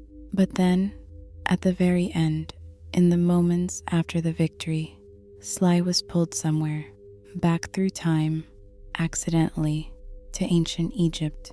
He was gone again, and the screen faded with the suggestion, just the suggestion, that this wasn't the end, that somewhere in ancient Egypt, a raccoon in a blue hat was about to begin a new chapter. And so we come to the edge of what we know. Sly Cooper's story isn't finished, not really. It's been waiting, patient and quiet, the way the best things wait, for someone to pick it back up. The world that Sucker Punch created and that Sanzaru carried forward is still out there somewhere, full of rooftops and rain and the soft gleam of a cane against the dark. But what we have is already something beautiful. A boy who lost his family and found a new one.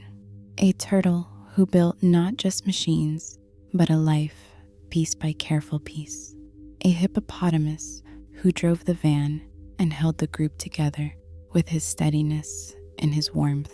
An inspector who chased a thief across half the world and found, somewhere along the way, that the line between pursuing someone and caring about them is thinner than it looks. Ancestors who lived in the pages of a book and who turned out to be real, vivid and specific and full of personality, stretching back through every era, every corner of the world, every kind of midnight. The Thievius Raccoonus, the Cooper Vault, the cane, worn smooth by generations of hands. These are quiet things when you think about them. They don't shout, they just endure, just like Sly Cooper, wherever he is right now, somewhere in ancient Egypt, probably causing trouble in the gentlest way possible. He's okay. He always is. So let your breathing slow a little more. Let the rooftops of Paris and the mist of feudal Japan drift through the softer parts of your mind. Let the sound of rain on cobblestones and the distant rumble of the Cooper Gang's van carry you somewhere easy and warm. The story will be here when you wake up. It always is. Good night. Well, hello there, my sleepy friends. Get yourself comfortable. Pull that blanket a little tighter. Maybe dim your screen just a touch. Because tonight, we're going back to a world that a lot of people remember very fondly. We're talking about Infamous. Now, if you grew up with a PlayStation 3 or even a PlayStation 4, there's a really good chance this series holds a special place for you. It's one of those franchises that didn't just give you a superhero to play as. It asked you what kind of superhero you actually wanted to be. And that was a pretty big deal. The Infamous series was made by Sucker Punch Productions, a studio based up in Bellevue, Washington. You might know them more recently for Ghost of Tsushima, but before all of that, before the samurai and the golden fields, there was electricity. There was a courier on a bike. There was a city that needed saving, or, depending on your choices, needed someone to fear it. Tonight, we're going to go through the whole story, all the way from the beginning, from the moment a man named Cole McGrath woke up in the middle of a crater, all the way to Seattle, years later, where a young man named Delson Rowe discovered that the world had changed in ways nobody was quite ready for. We'll talk about the characters, the powers, the choices, the themes, all of it, nice and slow. So settle in. This is the history and the story of Infamous. Before we even get to the games themselves, it helps to understand the world these stories are set in. The Infamous universe isn't exactly our world, but it's close. Close enough that it feels grounded. Close enough that when things start going wrong, it feels like it matters. The key piece of lore to understand early on is something called a conduit. A conduit is a human being with a genetic mutation, a specific biological trait that, under the right circumstances, allows that person to absorb and channel a particular type of energy. Electricity, fire, smoke, neon, whatever it might be. Conduits are sometimes also called bioterrorists by the government and the media, particularly as the series goes on. And that framing, that label, becomes really important to the themes of the story. But here's the thing. Most conduits don't even know they are one. The gene just sits there, dormant, quiet, until something activates it. And in the world of Infamous, the thing that activates it is usually trauma, something catastrophic, something that should, by all rights, kill a person. Which brings us to Empire City. Empire City is the setting for the first game, a sprawling, fictional metropolis that draws inspiration from New York. It's got distinct districts, a lot of character, and at the start of the story, it is in complete crisis. Something has happened in the Neon District, something big, an explosion, a massive one that has torn the heart out of the city, killed hundreds of people, and left the streets in chaos. The city has been quarantined. Nobody gets in, nobody gets out, and in the middle of that smoldering crater, one man survived. His name is Cole McGrath. Cole McGrath is, at his core, a pretty ordinary guy. Before the explosion, he was a bike messenger. He rode through the streets of Empire City every day, delivering packages, living his life, dating a woman named Trish Daly, hanging out with his best friend, Zeke Dunbar. Cole isn't a soldier. He isn't a scientist. He's just a guy who knew the city's streets better than most because he'd spent years riding them. But on one particular day, Cole was given a package to deliver. He was told to take it to the historic district and open it when he got there. And because Cole was, by nature, someone who got things done, he did exactly that. The package contained a device called the Ray Sphere. And the moment Cole activated it, it detonated, releasing a massive pulse of energy that killed everyone around him and did something extraordinary to Cole himself. Cole woke up in the crater, alive, his body crackling with electricity. He'd been struck by lightning repeatedly and had not only survived, but found himself able to generate and control electrical power with his bare hands. That's how it begins. Not with a spider bite or a lab accident or some grand destiny, just a man, a mysterious package, and a choice he didn't even fully understand he was making. Now, the city Cole wakes up in is not welcoming. The explosion has fractured Empire City into 3 main districts: the Neon District, the Warren, and the Historic District. And each one has been taken over by a different gang in the power vacuum that followed. The Reapers, the Dustmen, and the First Sons. The police are overwhelmed. Basic utilities are down. People are scared and angry, and a lot of them blame Cole because word travels fast and people saw him at the center of the blast. So Cole is a man with extraordinary powers who is also basically a wanted criminal in the eyes of a lot of the people he's trying to help. This is where the karma system comes in, and it's one of the things that made Infamous feel so fresh at the time. As Cole moves through Empire City, the player, you, make choices.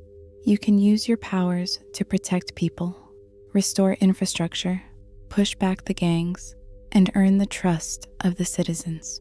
Or you can intimidate, drain energy from innocent people, make selfish or cruel decisions, and rule through fear. Good karma or evil karma, hero or villain. And the game doesn't just track this as a number, it shows it. Cole's appearance changes. The way people on the street react to him changes. Even some of his powers develop differently depending on which path you take. It's a really elegant system for its time, and it gives the story a lot of emotional texture. As Cole begins to find his footing, literally, because one of his abilities is being able to scale buildings and grind along electrical rails, he starts getting pulled in several directions at once. On one hand, there's the NSA. An agent named Moya Jones makes contact with Cole early on. She tells him that the Ray Sphere was government property, that she needs it recovered, and that in exchange, she can help clear Cole's name and lift the quarantine. Cole has reasons to trust her, or at least reasons to go along with what she's asking. On the other hand, there's Zeke, Cole's best friend. Zeke is lovable and frustrating in equal measure. He's funny, he's loyal, but he's also deeply jealous of what Cole has become. Zeke wanted powers too. He was right there when the Ray Sphere went off, and nothing happened to him because he isn't a conduit. And that gap between them, Cole becoming something more than human while Zeke stays exactly the same, creates a tension that runs all the way through the first game and into the second. And then there's Trish, Cole's girlfriend. She blames Cole for the explosion because her sister died in it. Their relationship is complicated, painful, and one of the emotional anchors of the first game.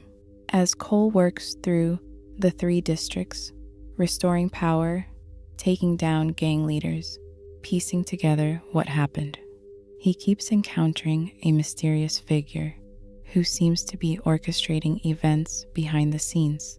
This figure is called Kessler.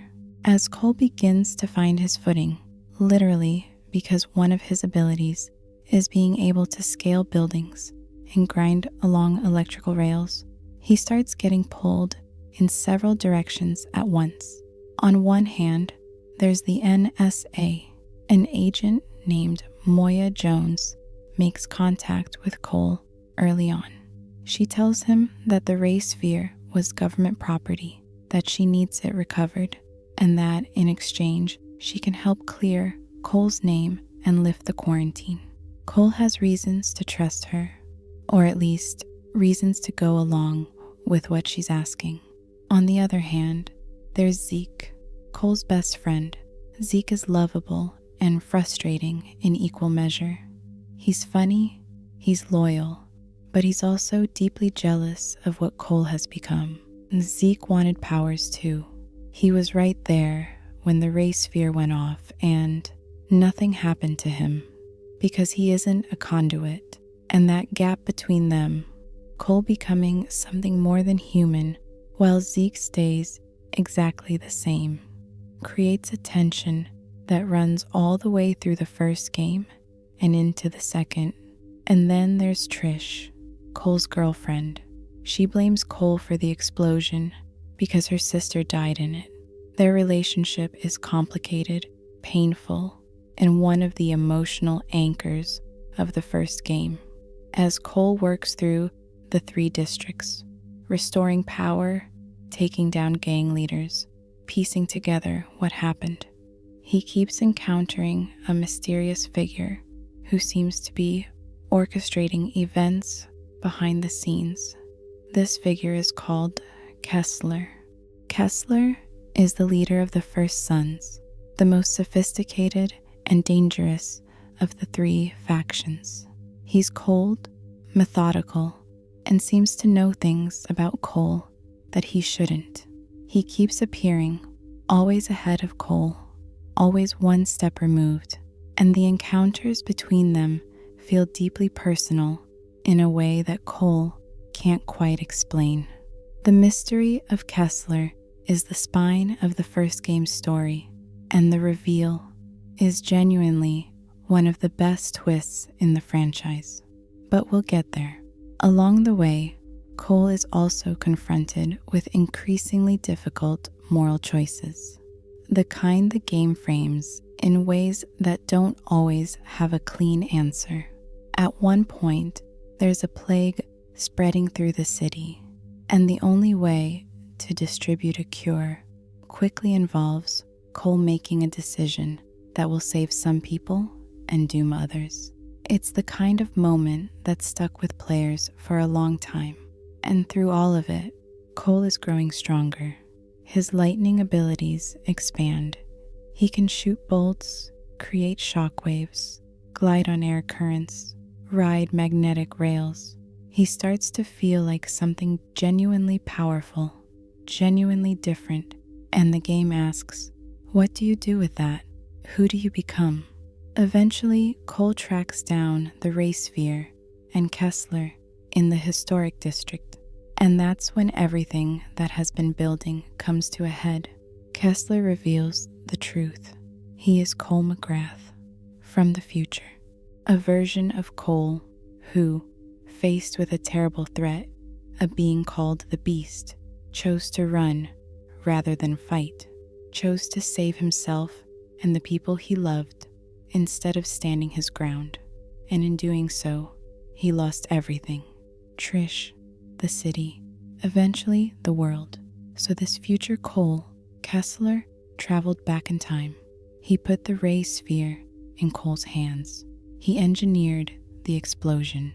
He took everything from Cole on purpose, killed Trish during the final confrontation, removed the things that would make Cole want to run, because he needed to forge a version of Cole who would be strong enough and hard enough to face the beast when it came.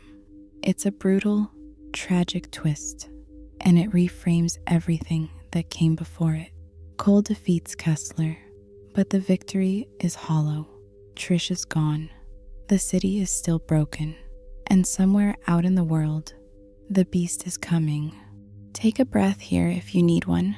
The first Infamous is a lot emotionally. It's a game that presents itself as a fun superhero sandbox, and it is genuinely a lot of fun to play. But underneath that, it's a story about grief, about identity, about the weight of choices you didn't fully understand when you made them. Cole at the end of the first game is a man who has lost the person he loved most, who has learned that his own future self was his greatest enemy, and who knows for certain now that something monstrous is on its way. He's earned his grief, and the world isn't going to give him much time to sit with it. Infamous 2 picks up not long after the first game ends. Cole has stayed in Empire City, but things are about to change very fast. The beast arrives, and it is terrifying. Where Cole can shoot lightning bolts and glide between buildings, the beast is a towering, city-destroying force of nature. It tears through Empire City like it's made of paper. Cole fights it and loses badly. He barely escapes with his life, and only because his new ally, a NSA agent named Lucy Kuo, helps pull him out of the wreckage. The message is clear. Cole isn't ready, not even close. So the plan becomes this. There's a device, a new and more powerful version of the ray sphere called the RFI, the Ray Field Inhibitor. It was designed by a man named Dr. Sebastian Wolf, and it has the potential to stop the beast. But to use it, Cole needs to be significantly stronger. He needs to evolve. This leads Cole, along with Zeke and Lucy Kuo, to New Marais. New Marais is the game's setting, and it is a beautiful, vibrant city clearly inspired by New Orleans. Bayous and brass bands, an ornate architecture, and a thick, humid atmosphere that feels completely different from Empire City's gritty urban sprawl. It's one of the great video game cities. Honestly, it feels alive. But New Marais has its own problems. The city is dominated by a man named Joseph Bertrand III, a charismatic, populist politician who has built a private militia called the Militia, and who has been stirring up intense anti-conduit sentiment among the population. Bertrand presents conduits as monsters, as threats, as things to be feared and controlled. He's dangerous in a very specific, very recognizable way. A man who uses fear to hold power. Cole also meets a new character here who becomes very important, Nyx. Nyx is a conduit with fire and napalm-based powers, and she's been living in the bayou outside New Marais. She's fierce, unpredictable, and driven by a deep personal vendetta against Bertrand, who was responsible for the death of her family. Nyx and Lucy Kuo serve as the two poles of Cole's moral axis in this game. Kuo is measured, tactical, principled. Nyx is impulsive and willing to go to any length for what she wants. And Cole, and the player, has to figure out who to listen to. Dr. Wolf explains what Cole needs to do to grow stronger. There are other conduits in New Marais, individuals with powers of their own, and Cole can absorb that energy, learn new things, push his abilities further. The game introduces ice powers through Kuo and fire powers through Nyx, each giving Cole new tools and new ways to approach the world. And all of this is building toward a choice, the big one, the one the whole game is heading toward. Because as it turns out, the beast isn't simply a monster. The beast has a name and a face. He was a man named John White, a former NSA agent who was investigating the ray sphere before the original explosion. John was caught in another ray sphere detonation, and the energy transformed him into what he now is, an unstoppable force of destruction and, as he sees it, salvation. John White, as the Beast, believes that the ray sphere energy doesn't just create conduits randomly. He believes it can activate every dormant conduit gene on the planet at once. Hundreds of thousands, maybe millions of people gaining powers. And yes, in the process, everyone who doesn't carry the conduit gene, the vast majority of humanity, would die. From John's perspective, this isn't genocide, it's evolution, survival of the species in its next form. The RFI, meanwhile, would do the opposite. It would destroy ray field energy entirely, killing the beast, killing every conduit on Earth, including Cole himself, but saving everyone else. So the choice at the end of Infamous 2 is not good guy or bad guy. It's a genuine philosophical dilemma. Save the conduits, the evolved, the next step of humanity, or save the majority, the regular people at the cost of everything Cole is and everyone like him. The good karma ending has Cole use the RFI. He defeats the beast. Conduits everywhere die, including Cole, in a quiet, rain-soaked, heartbreaking scene that remains one of the most emotionally resonant endings in PlayStation history.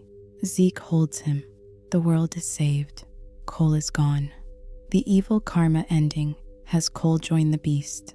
Accept the transformation. Let the race sphere detonate worldwide. Humanity as it was ends. Something new begins. For the purposes of the canon and what comes next in the series, the good ending is the one that counts. Cole McGrath sacrifices himself. The world survives, and conduits are believed to be extinct. That word, believed, is going to matter a great deal. In the wake of the events of Infamous 2, the world has changed enormously. The government, specifically a federal agency called the Department of Unified Protection, or the DUP, has been established to deal with the ongoing threat of conduits, because it turns out that not all conduits died when Cole activated the RFI. Some survived, and their existence is now a political and social flashpoint. The DUP is led by a woman named Brooke Augustine, a conduit herself with the ability to control and create concrete. She's sharp, strategic, and complicated in ways that make her one of the more interesting figures in the series. Augustine uses her position to implement conduit registers, essentially mandatory registration and internment for anyone discovered to have powers.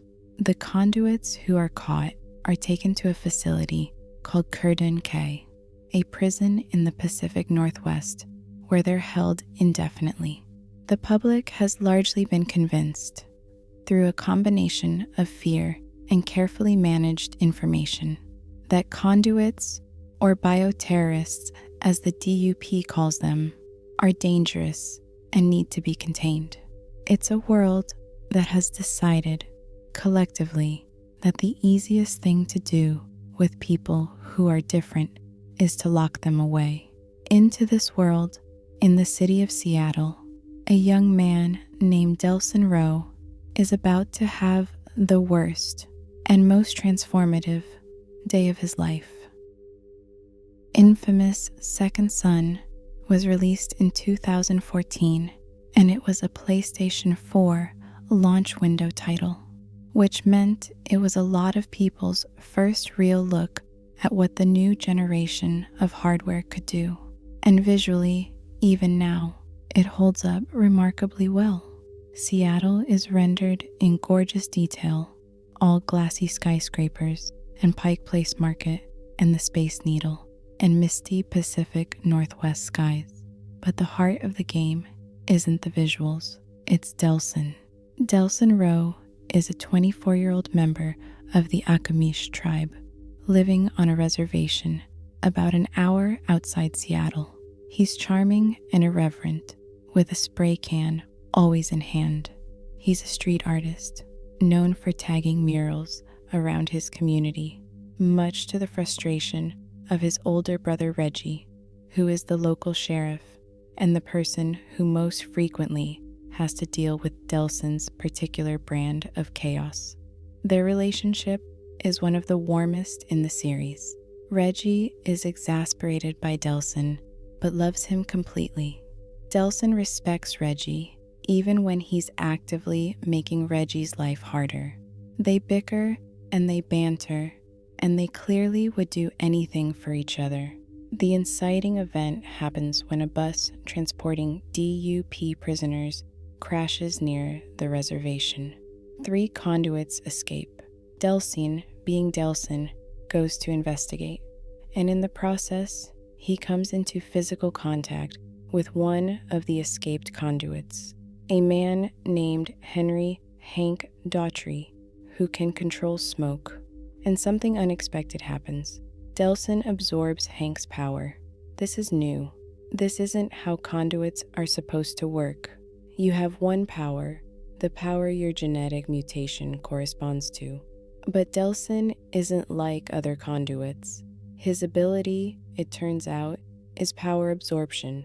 He can take abilities from other conduits by making physical contact with them. He is, in a sense, the next evolution of what Cole was, a conduit who isn't limited to one expression of power. Brooke Augustine arrives at the reservation shortly after. She wants the escaped prisoners. She wants Hank especially. And when the Akomish community can't or won't give her the information she needs, Augustine encases the tribe members in concrete, slowly, painfully, and tells Delsin that she'll come back to remove it when he brings her Hank. So Delsin goes to Seattle to find Hank, to get the information Augustine needs to save his people. That's the mission. That's the reason. But Seattle is also a city under a kind of occupation. The DUP has established a heavy presence throughout the city. Checkpoints, surveillance, propaganda, and Delsin, moving through the city, absorbing new powers, starts to realize that the mission is more complicated than he thought. Because the people who are being imprisoned, the conduits, they're not monsters. They're people. Some of them scared, some of them dangerous, but people. And the system that's locking them away is built on fear and political convenience as much as genuine safety. Delsin is a conduit, and if anyone finds that out, he's next. As Delsin moves through Seattle's districts, he discovers new power sources. A neon sign artist named Abigail Fetch Walker, who controls neon light, and a graffiti artist named Eugene Sims, who has the ability to control what he calls video, essentially digital energy, the ability to manifest creatures and weapons from video game imagery. Both Fetch and Eugene are complicated characters with real histories, real pain, and their own relationship with the moral choices Second Son presents. Because here it comes again, the karma system. The same essential question the first two games asked, dressed in new clothes. Does Delsin use his growing power to protect people and dismantle the DUP's unjust system through targeted, careful action? Or does he use it to dominate, to tear through the DUP with indiscriminate force, to leave a trail of fear in his wake because it's faster and because it feels satisfying? One path leads to a Seattle that, by the end, is freer. Where the DUP's hold has been broken, the conduits are safer, and Delsin has built something. The other leads to something darker. Augustine, throughout all of this, is watching. She knows Delsin is in the city. She allows it, in part, because she believes she understands what's happening, that he'll lead her to Hank, and that'll be that. But Augustine is wrong about what Delsin is capable of, and wrong about what she herself represents. The final confrontation between Delsin and Augustine is one of the most emotionally charged moments in the series, made sharper by what we learn about Augustine as a character, about why she built the DUP, about what she actually believes she's been doing this whole time. I won't give away every detail, but I will say this. The resolution of Second Son depends entirely on who Delsin chose to be. And the game's final scene, which involves Reggie and a mural and the Space Needle, lands very differently depending on the path you walked. Before we start winding down, I want to take a moment to talk about what the infamous series is actually about, because I think it's one of those franchises that has a lot more going on under the surface than it sometimes gets credit for. At first glance, it's about superpowers, and yes, The superpowers are a huge part of the appeal. The freedom of movement, the spectacle of electricity and smoke and neon, the feeling of being genuinely powerful in a way that most games only gesture at. But the deeper thread, the thing that connects Cole and Delson across 2 generations and very different stories, is the question of what society does with people who are different. In the infamous universe, conduits are born, not made. They don't choose what they are. And in every game, society's response to them is fear, suspicion, and control. The label bioterrorist is slapped on people who have never hurt anyone. Registration and imprisonment are framed as public safety measures, and the people doing the framing are often not cartoon villains. They're people who genuinely believe or have convinced themselves that what they're doing is necessary. That's a very specific kind of story, and it resonates. It has always resonated because it's a story about otherness, about what it feels like to have something true about you become a reason for others to fear you, about the exhausting work of trying to exist with dignity in a world that has decided you're a threat. Cole's arc is about sacrifice, about what it costs to be the person who stands between the world and something terrible. His story ends with him giving everything. Delson's arc is about identity, about figuring out who you are before the world gets to decide for you. His story is messier, more personal, and in many ways, more relatable for that. Together, they form a really compelling picture of what heroism can look like at different points in a person's life and at different points in a world's history. Sucker Punch made something genuinely special with this series. It wasn't always perfect, and it never quite became the cultural phenomenon that some of its contemporaries did. But for the people who played these games, who spent hours swinging through Empire City on bolts of lightning or riding neon trails across the Seattle skyline, they left a mark that hasn't faded.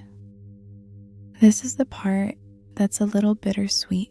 After Second Son, Sucker Punch released infamous First Light, a standalone expansion featuring Abigail Fetch Walker and her neon powers. It's a tighter, more focused story, and it's really worth experiencing if you love Second Son. But we didn't include it in tonight's main coverage, so we'll just mention it here and give it its due as a lovely piece of work. After that, the series has been quiet. Sucker Punch moved on to Ghost of Tsushima in 2020, which was a massive success and clearly the studio's big new direction. There's been no announced infamous title since. No new Cole, no new Delson, nothing. Whether that's permanent or just a long pause, nobody outside Sucker Punch really knows. There are fans who hope, and there are rumors, as there always are. But for now, Infamous lives on mainly in the hearts of the people who played it, and in the PlayStation Plus catalog, where you can still find Second Son and First Light. There's something a little poignant about that. A series about people who were deemed expendable by the world, sitting quietly on a server somewhere, waiting to be remembered. Cole would probably have something dry to say about that. And that, friends, is the story of Infamous, from a bike courier who survived an explosion and learned to ride lightning through the streets of a broken city, to a young man with spray paint on his fingers who found out he was something the world wasn't ready for, to the quiet years between, where a government decided that fear was easier than understanding.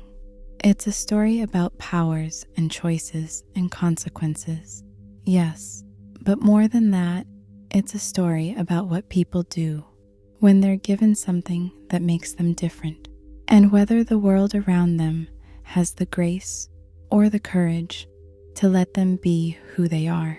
If you never played the infamous games, I hope tonight made you a little curious about them. They're still there, waiting. Zeke and his lawn chair, Trish and her grief, Reggie and his brother, who he can never quite keep out of trouble. If you grew up with them, I hope tonight felt like visiting somewhere you loved. Either way, thank you for spending this time with me.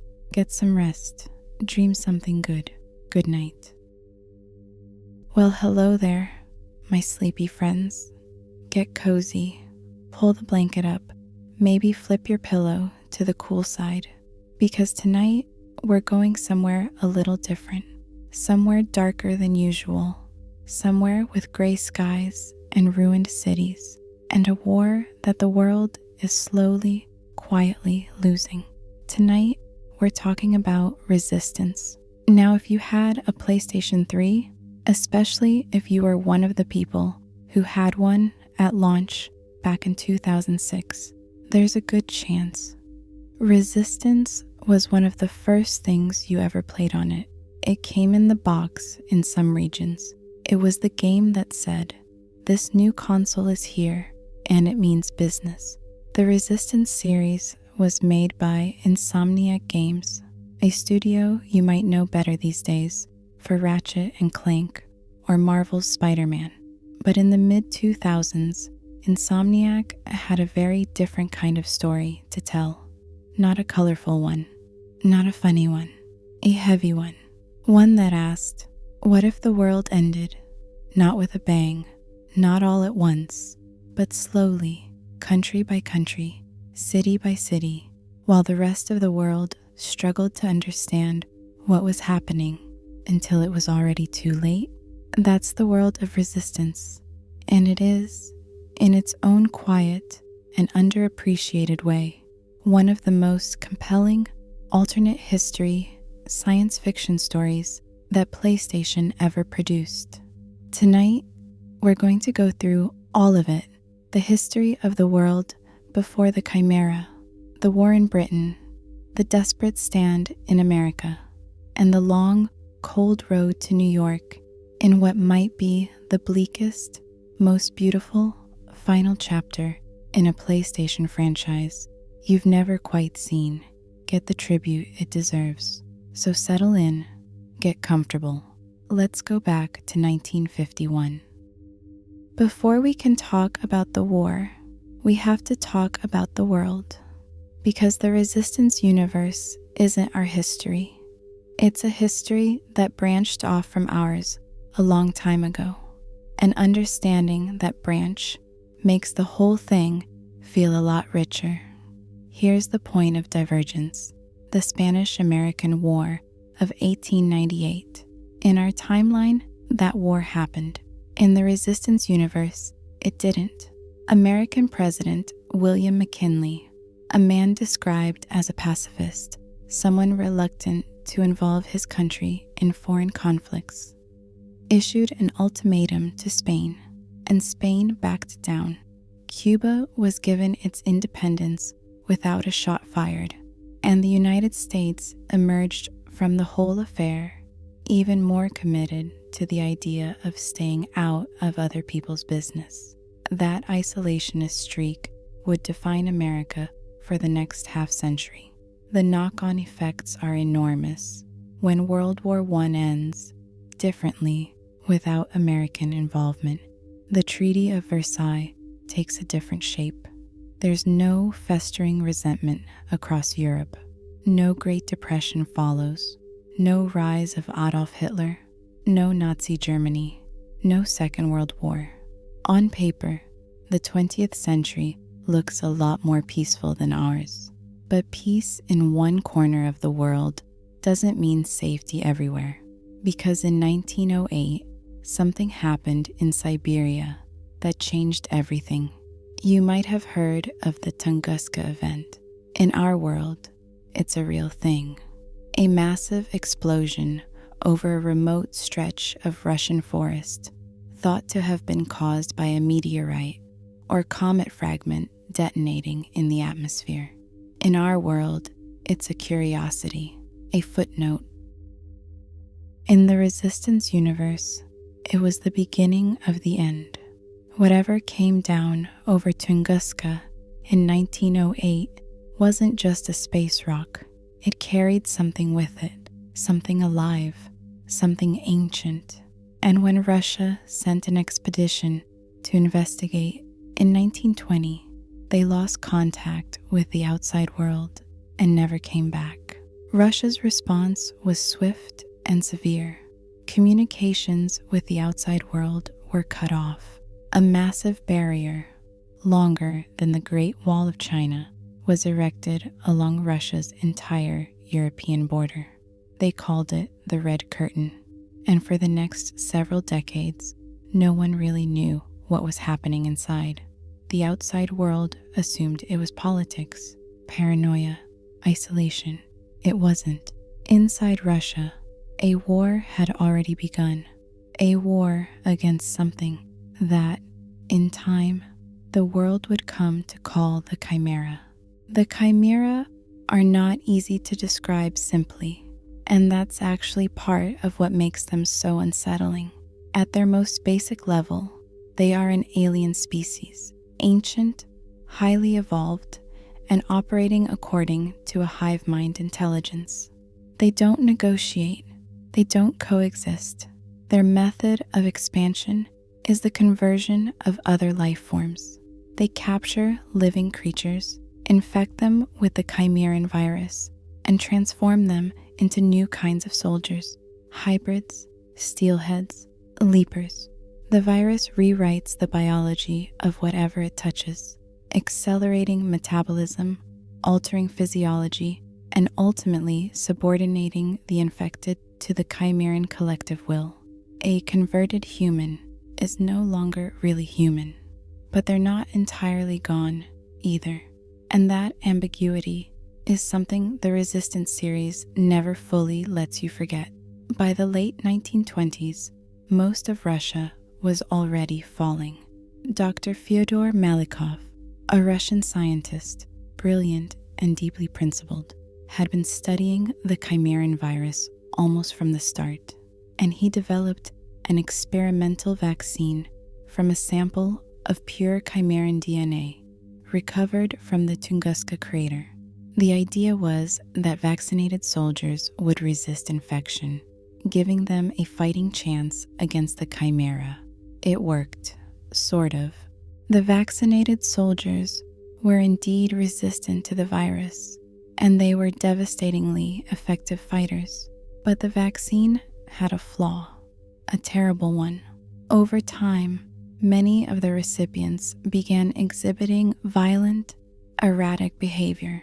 By 1930, nearly 90% of the vaccinated Russian soldiers had gone completely off the rails, deserting their posts, preying on other humans, roaming the countryside in feral packs.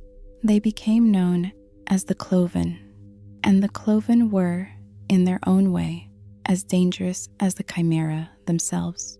Dr. Malikov spent decades trying to fix his vaccine, decades of moving from place to place, hiding from both the encroaching Chimera and the consequences of his own work, trying to find an answer. Meanwhile, the Chimera swept across Russia and then across Europe. By 1949, they were at the gates of Britain.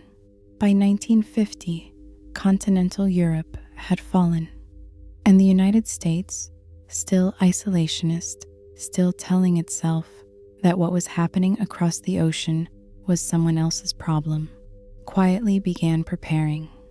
The Special Research Projects Administration, or SRPA, was the American government's covert answer to the Chimera threat. They knew the enemy was coming. They knew conventional weapons weren't enough, and so, taking inspiration from Malikov's original work, they launched a program called Project Abraham. Project Abraham was a human trials program designed to create super soldiers, volunteers soldiers and civilians alike, were infected with a specially engineered variant of the Chimeran virus, with the goal of producing enhanced human fighters who could go toe-to-toe with the Chimera.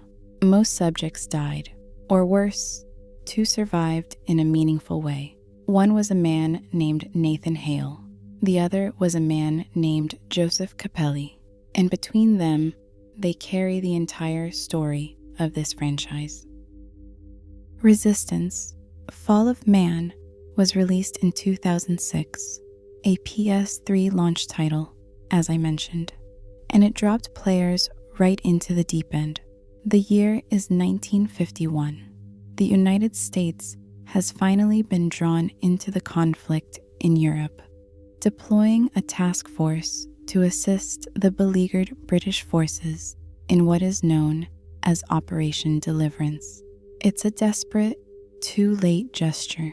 Britain has been almost entirely overrun, and the American forces are decimated almost immediately upon arrival. Almost entirely. One soldier survives, Nathan Hale. Hale is a U.S. Army Ranger, quiet, stoic, and as a result of his participation in Project Abraham, carrying a dormant version of the Chimeran virus in his bloodstream. The virus hasn't converted him. Instead, it's given him something: enhanced strength, remarkable resilience, a healing ability that lets him recover from injuries that would kill an ordinary soldier. He's not superhuman in a flashy sense. He's just harder to kill than he should be.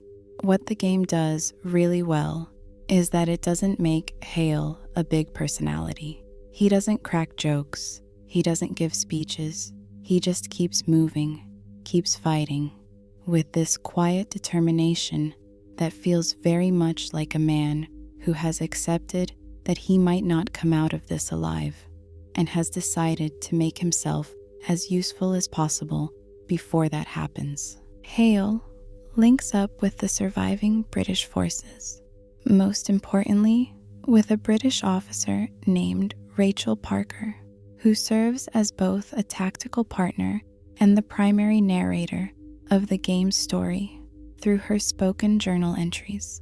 Parker is composed and intelligent, and her voiceover gives the game a documentary quality that makes the whole experience feel like a recovered account of something that really happened. Together, Hale and the remaining Allied forces work to push back against the Chimera across Britain. The journey takes them through York, Manchester, Grimsby, and eventually London. A London that is ruined and occupied, its landmarks standing like bones in a body that's already gone cold. As Hale fights his way through Britain, he begins to unravel the Chimera's infrastructure, and the key piece he discovers is the tower network. The Chimera have built massive towers across the territories they've conquered. These towers are connected underground through vast networks of tunnels, and they serve as the backbone of Chimeran operations, coordinating their forces, regulating their environment, maintaining the cold temperatures the Chimera prefer. Destroy the right tower, and the whole network in a region collapses. Hale also encounters something called an angel, a rare, deeply strange Chimeran entity that seems to occupy a higher position in the Chimeran hierarchy than the typical soldiers. The angel is psychic, or something close to it.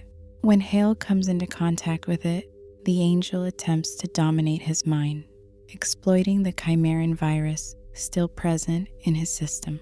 But Hale resists, and in resisting, he absorbs something, an understanding of the Chimera's command structure, their connection to the towers, their weaknesses. That moment is actually a turning point in the whole war, because Hale realizes something that no one else has figured out.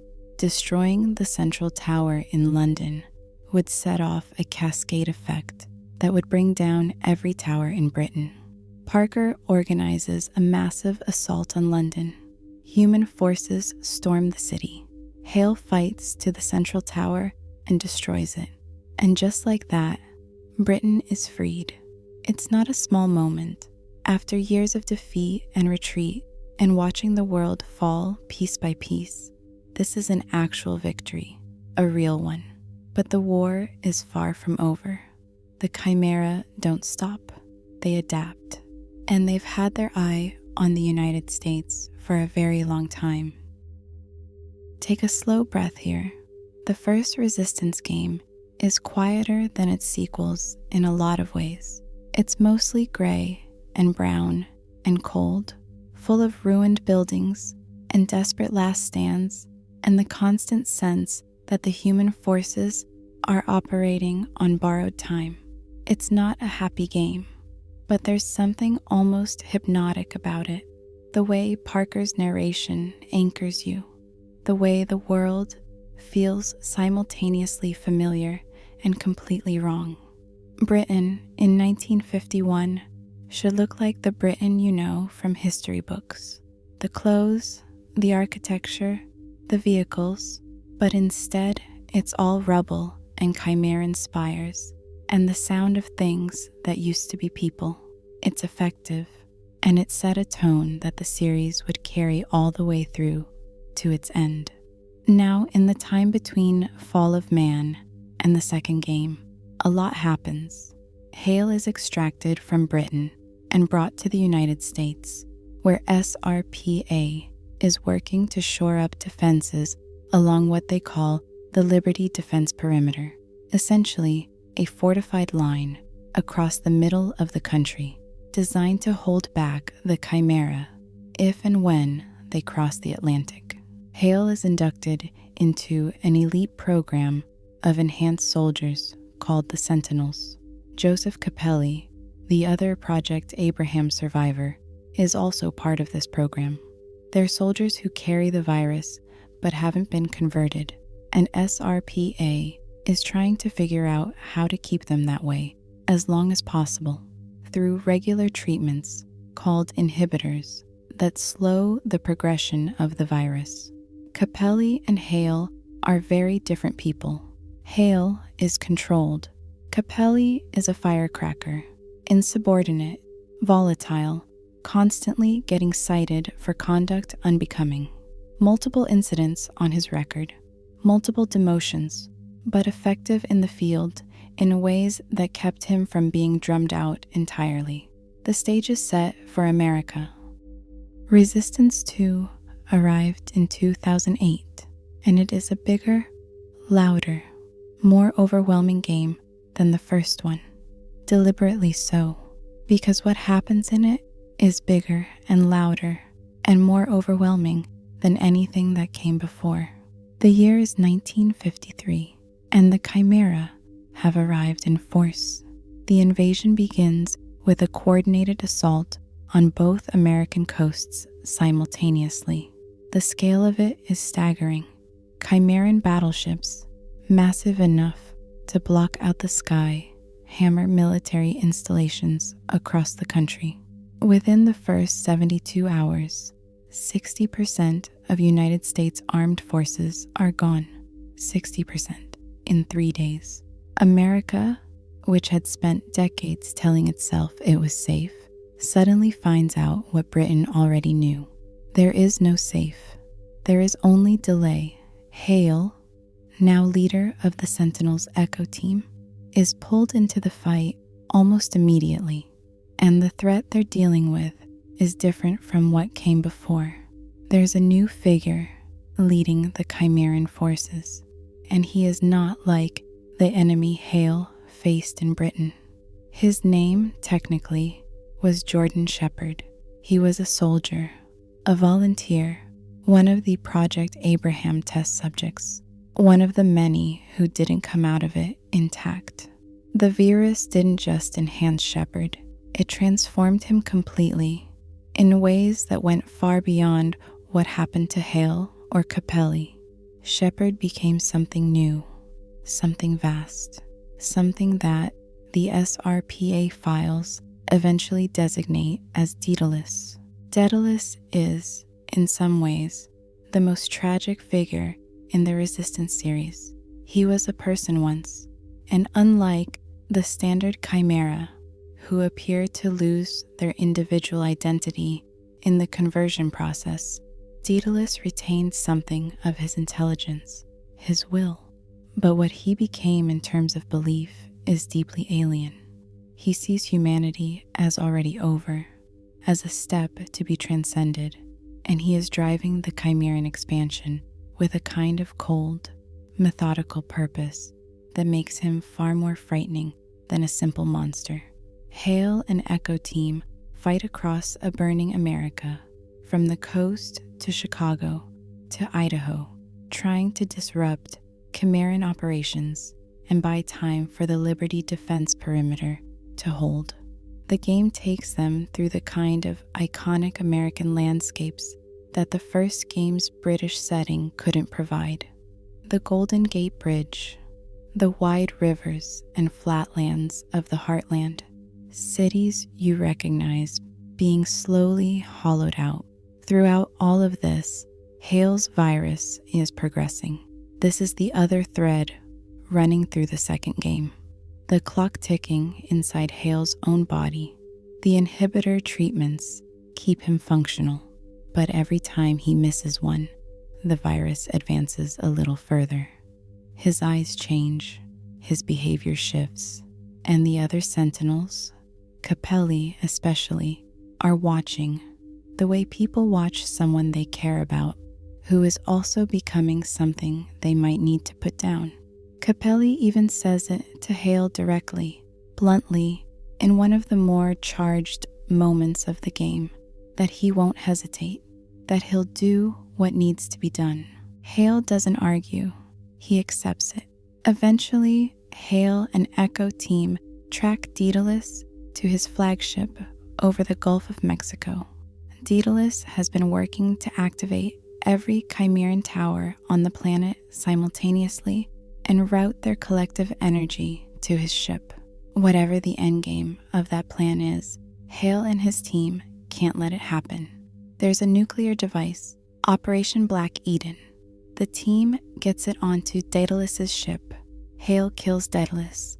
The bomb detonates, and in the chaos of that explosion, in the massive surge of energy released through the Chimeran tower network, something unintended happens.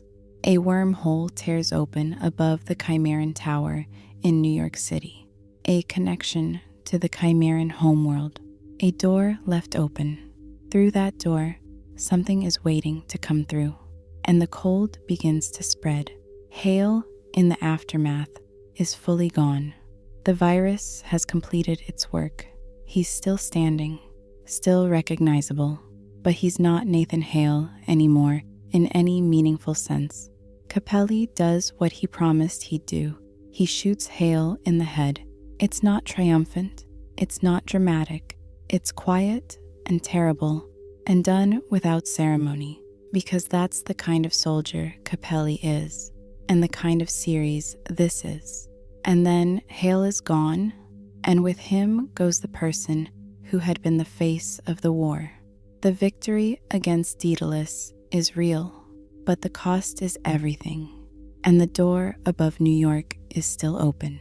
Dr. Malakoff, examining Hale's body, finds something remarkable in his blood, unique antigens that point the way toward a true vaccine against the Chimeran virus. The Hale vaccine, it won't save everyone, but it means conversion can be stopped. It means maybe there's still something to fight for. Capelli is dishonorably discharged from the army for executing Hale, technically his superior officer. Regardless of the circumstances, he walks away from the war with a court-martial on his record, the virus still in his blood, and no idea what to do next. 4 years pass. Those 4 years are, in some ways, the most devastating part of the whole story, and you mostly experience them as backstory, as context, as the weight sitting on every scene of the third game. In those 4 years, the Chimera complete their conquest. The wormhole above New York pours energy into the Chimeran Tower network, which has been repurposed to freeze the planet. Massive orbital weapons called terraformers, towering machines that can level cities, begin moving across the landscape, methodically destroying what's left. The cold deepens, the sky changes.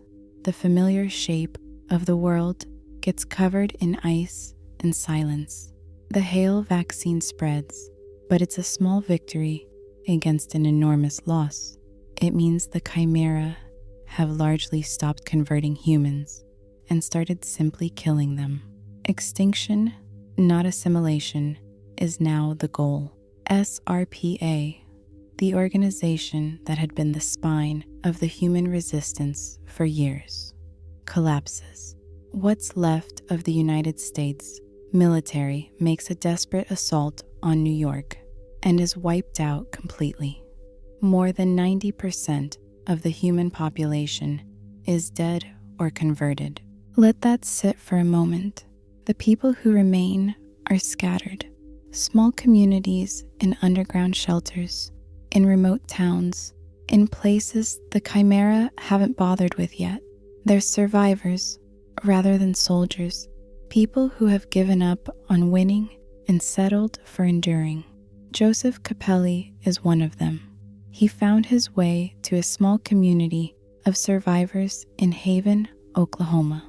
He met a woman named Susan Farley, who, in one of the story's quiet coincidences, is the adoptive sister of Nathan Hale. They got married. In 1954, they had a son. They named him Jak. Capelli, who had spent his entire adult life as a soldier, who had been insubordinate and volatile and impossible to manage, became in Haven something he'd never been before. Still, quiet, present, a father, a husband, a man who had decided that the fighting was over and that whatever was left of his life was going to be about the people in front of him rather than the war behind him. He was wrong, of course. The war wasn't done with him. Resistance 3 came out in 2011, and it is, without question, the most emotionally mature entry in the franchise. It was described by its creative director as being influenced by The Road, Cormac McCarthy's brutal, quiet novel about a father and son walking through the end of the world. And that comparison is earned. It is a bleak game, but it's bleak in the way that the best post-apocalyptic stories are bleak, not gratuitously, not for shock value, but because the bleakness is the point, because it makes every small act of kindness and courage feel enormous. The year is 1957. Haven, Oklahoma is found. A Chimeran patrol discovers the community, and Capelli and the town's fighters manage to hold them off. But the Chimera summon a terraformer, and that's not something you fight off with small arms. The town has to be evacuated. Haven is going to be destroyed. And in the chaos of that evacuation, a familiar face arrives, Dr. Fyodor Malikov, the old scientist who created the original vaccine, whose flawed work gave rise to the Cloven, who spent decades trying to fix what he'd broken, who extracted those antigens from Hale's body and gave the world the only tool that might have slowed the Chimera down. Malikov has been searching for Capelli for months, and he has something he needs to tell him. When the nuclear bomb detonated at the end of Resistance 2, the energy surge didn't just open the wormhole by accident. It activated the Chimeran Tower in New York, repurposing it to keep the wormhole open and power the global cooling process. The pure Chimera, the original species, waiting on the other side, are not yet on Earth. The wormhole is their door. And as long as that tower stands, the door stays open and the planet keeps freezing. Close the wormhole, and Earth's temperatures return to normal. The chimera on the surface, cut off from their hive mind connection to the pure chimera, would lose their coordination and fall into disarray. Humanity might actually be able to fight back. But to close the wormhole, someone has to get to the New York Tower, an SRPA's last attempt to do that ended in complete failure. Malikov needs Capelli. Capelli says no, he's done. He has a wife and a son, and he promised Susan that the fighting was behind him. He's not a soldier anymore. He's a husband, a father, and then Susan tells him to go. Their son Jak is sick, weakened in ways that mean he won't survive much longer in this frozen, dying world. If there's any chance, any at all, that the mission could succeed, that the planet could start to warm again, that Jak might have a future, she needs Capelli to take it, so he does. What follows is one of the great road trip stories in video game history, and it's a quiet one. Capelli and Malikov traveling together from Oklahoma to New York through a country that barely exists anymore. They take a boat up the Mississippi and lose it to a massive chimeran creature called a Goliath. They end up in St. Louis, where they find a small group of survivors called the Remnants, led by a man named Charlie Tent, who agrees to get them to New York in exchange for Capelli's help fixing their aircraft. They get separated. They find their way back to each other. They travel through small, broken communities, each with their own little tragedies and moments of stubborn human warmth. A town with a priest who went missing hunting a monster in the mines. A community living in a coal train who let Capelli and Malikov ride with them. And on that train, Malikov tells Capelli the truth, that after the wormhole formed, when SRPA made its last desperate attempt on New York and was destroyed, it became clear that their mission is essentially a suicide run. SRPA is gone. There's no extraction plan. There's no support waiting on the other side.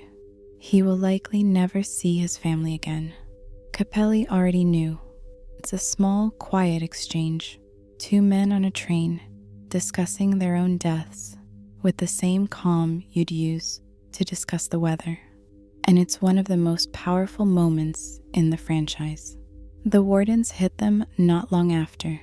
A faction of former inmates from Graterford Prison, now running the area around Pennsylvania as a brutal fiefdom. The train is derailed.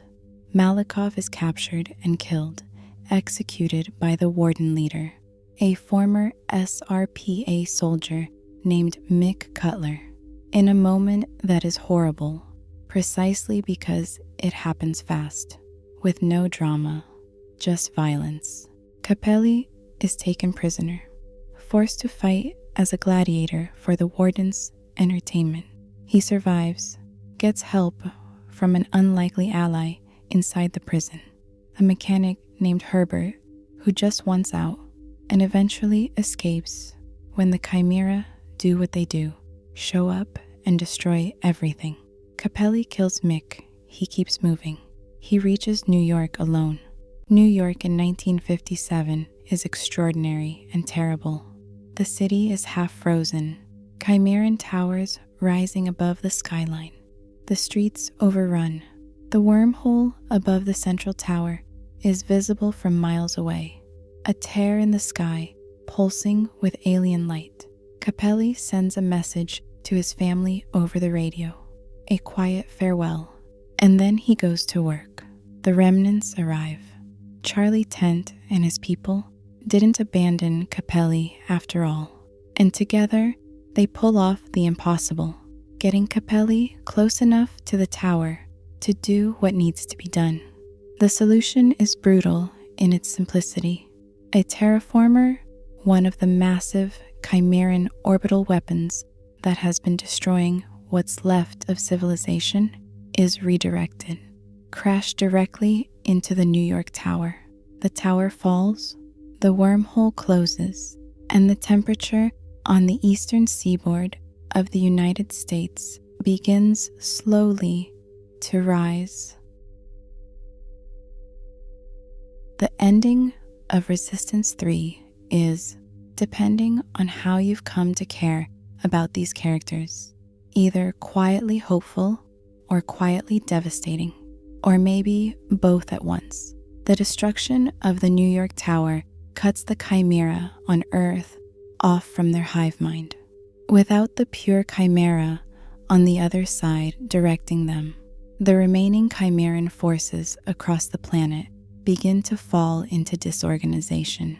Human resistance groups, who had been scattered and fighting local, hopeless battles for years, start reporting victories.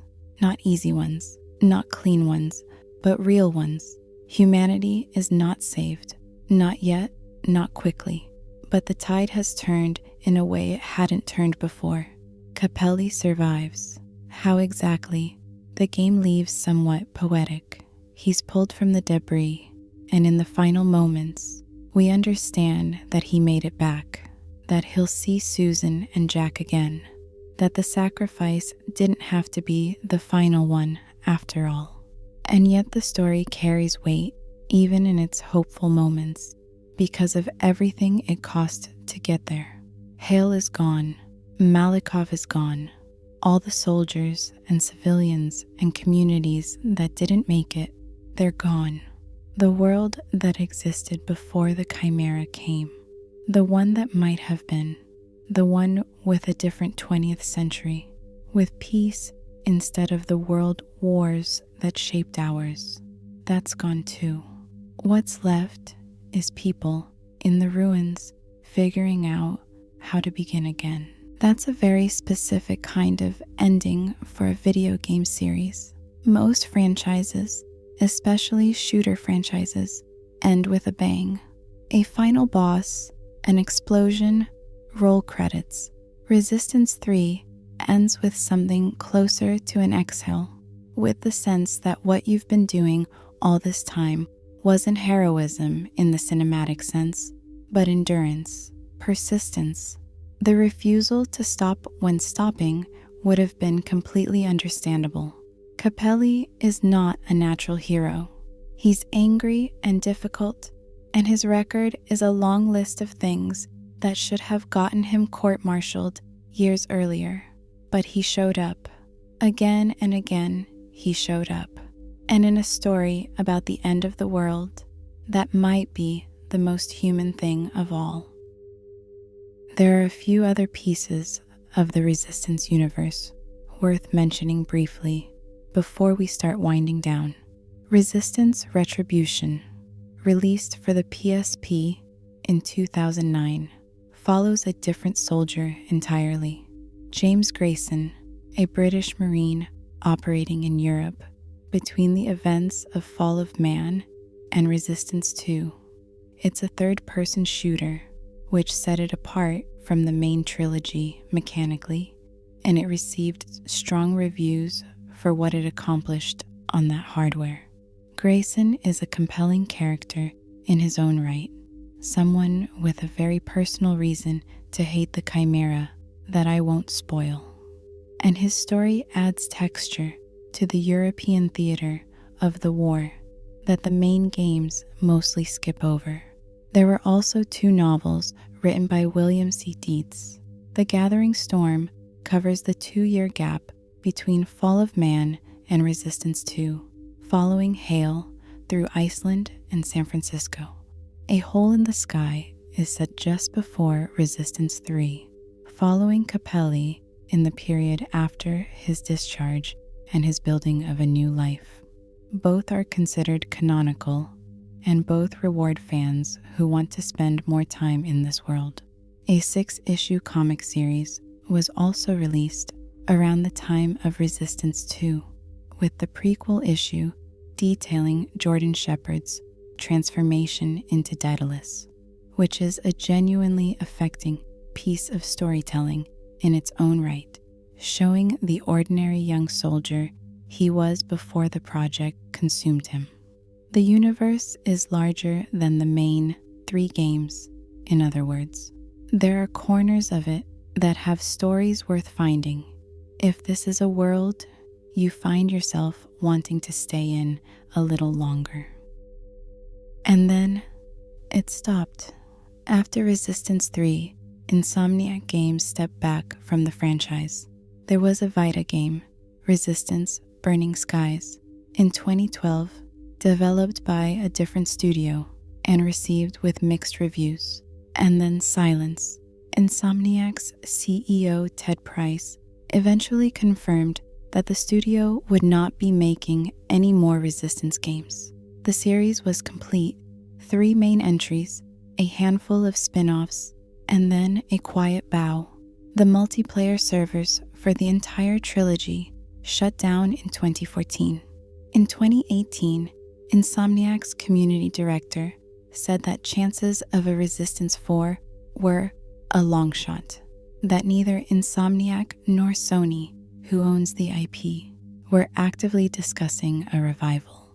In 2021, it came out that a pitch for a sequel had reportedly been made to Sony and rejected. The market was deemed too saturated with post-apocalyptic games at the time, so that's where things stand. The Resistance universe is complete in the sense that the story told across 3 games has a beginning, a middle, and an end. Capelli lives, the war turns, the world starts slowly to breathe again. There's an ending. It's not a happy ending exactly, but it's a real one. The games sit on old servers now, mostly remembered fondly by people who were there at the PS3 launch, people who took that disc out of the box and put it in and were immediately dropped into gray, cold, ruined Manchester and thought, oh, this is what the new generation is going to feel like. There's something almost fitting about that, a franchise about endurance, about people who kept going when going seemed impossible, remembered most by the people who were there at the very beginning.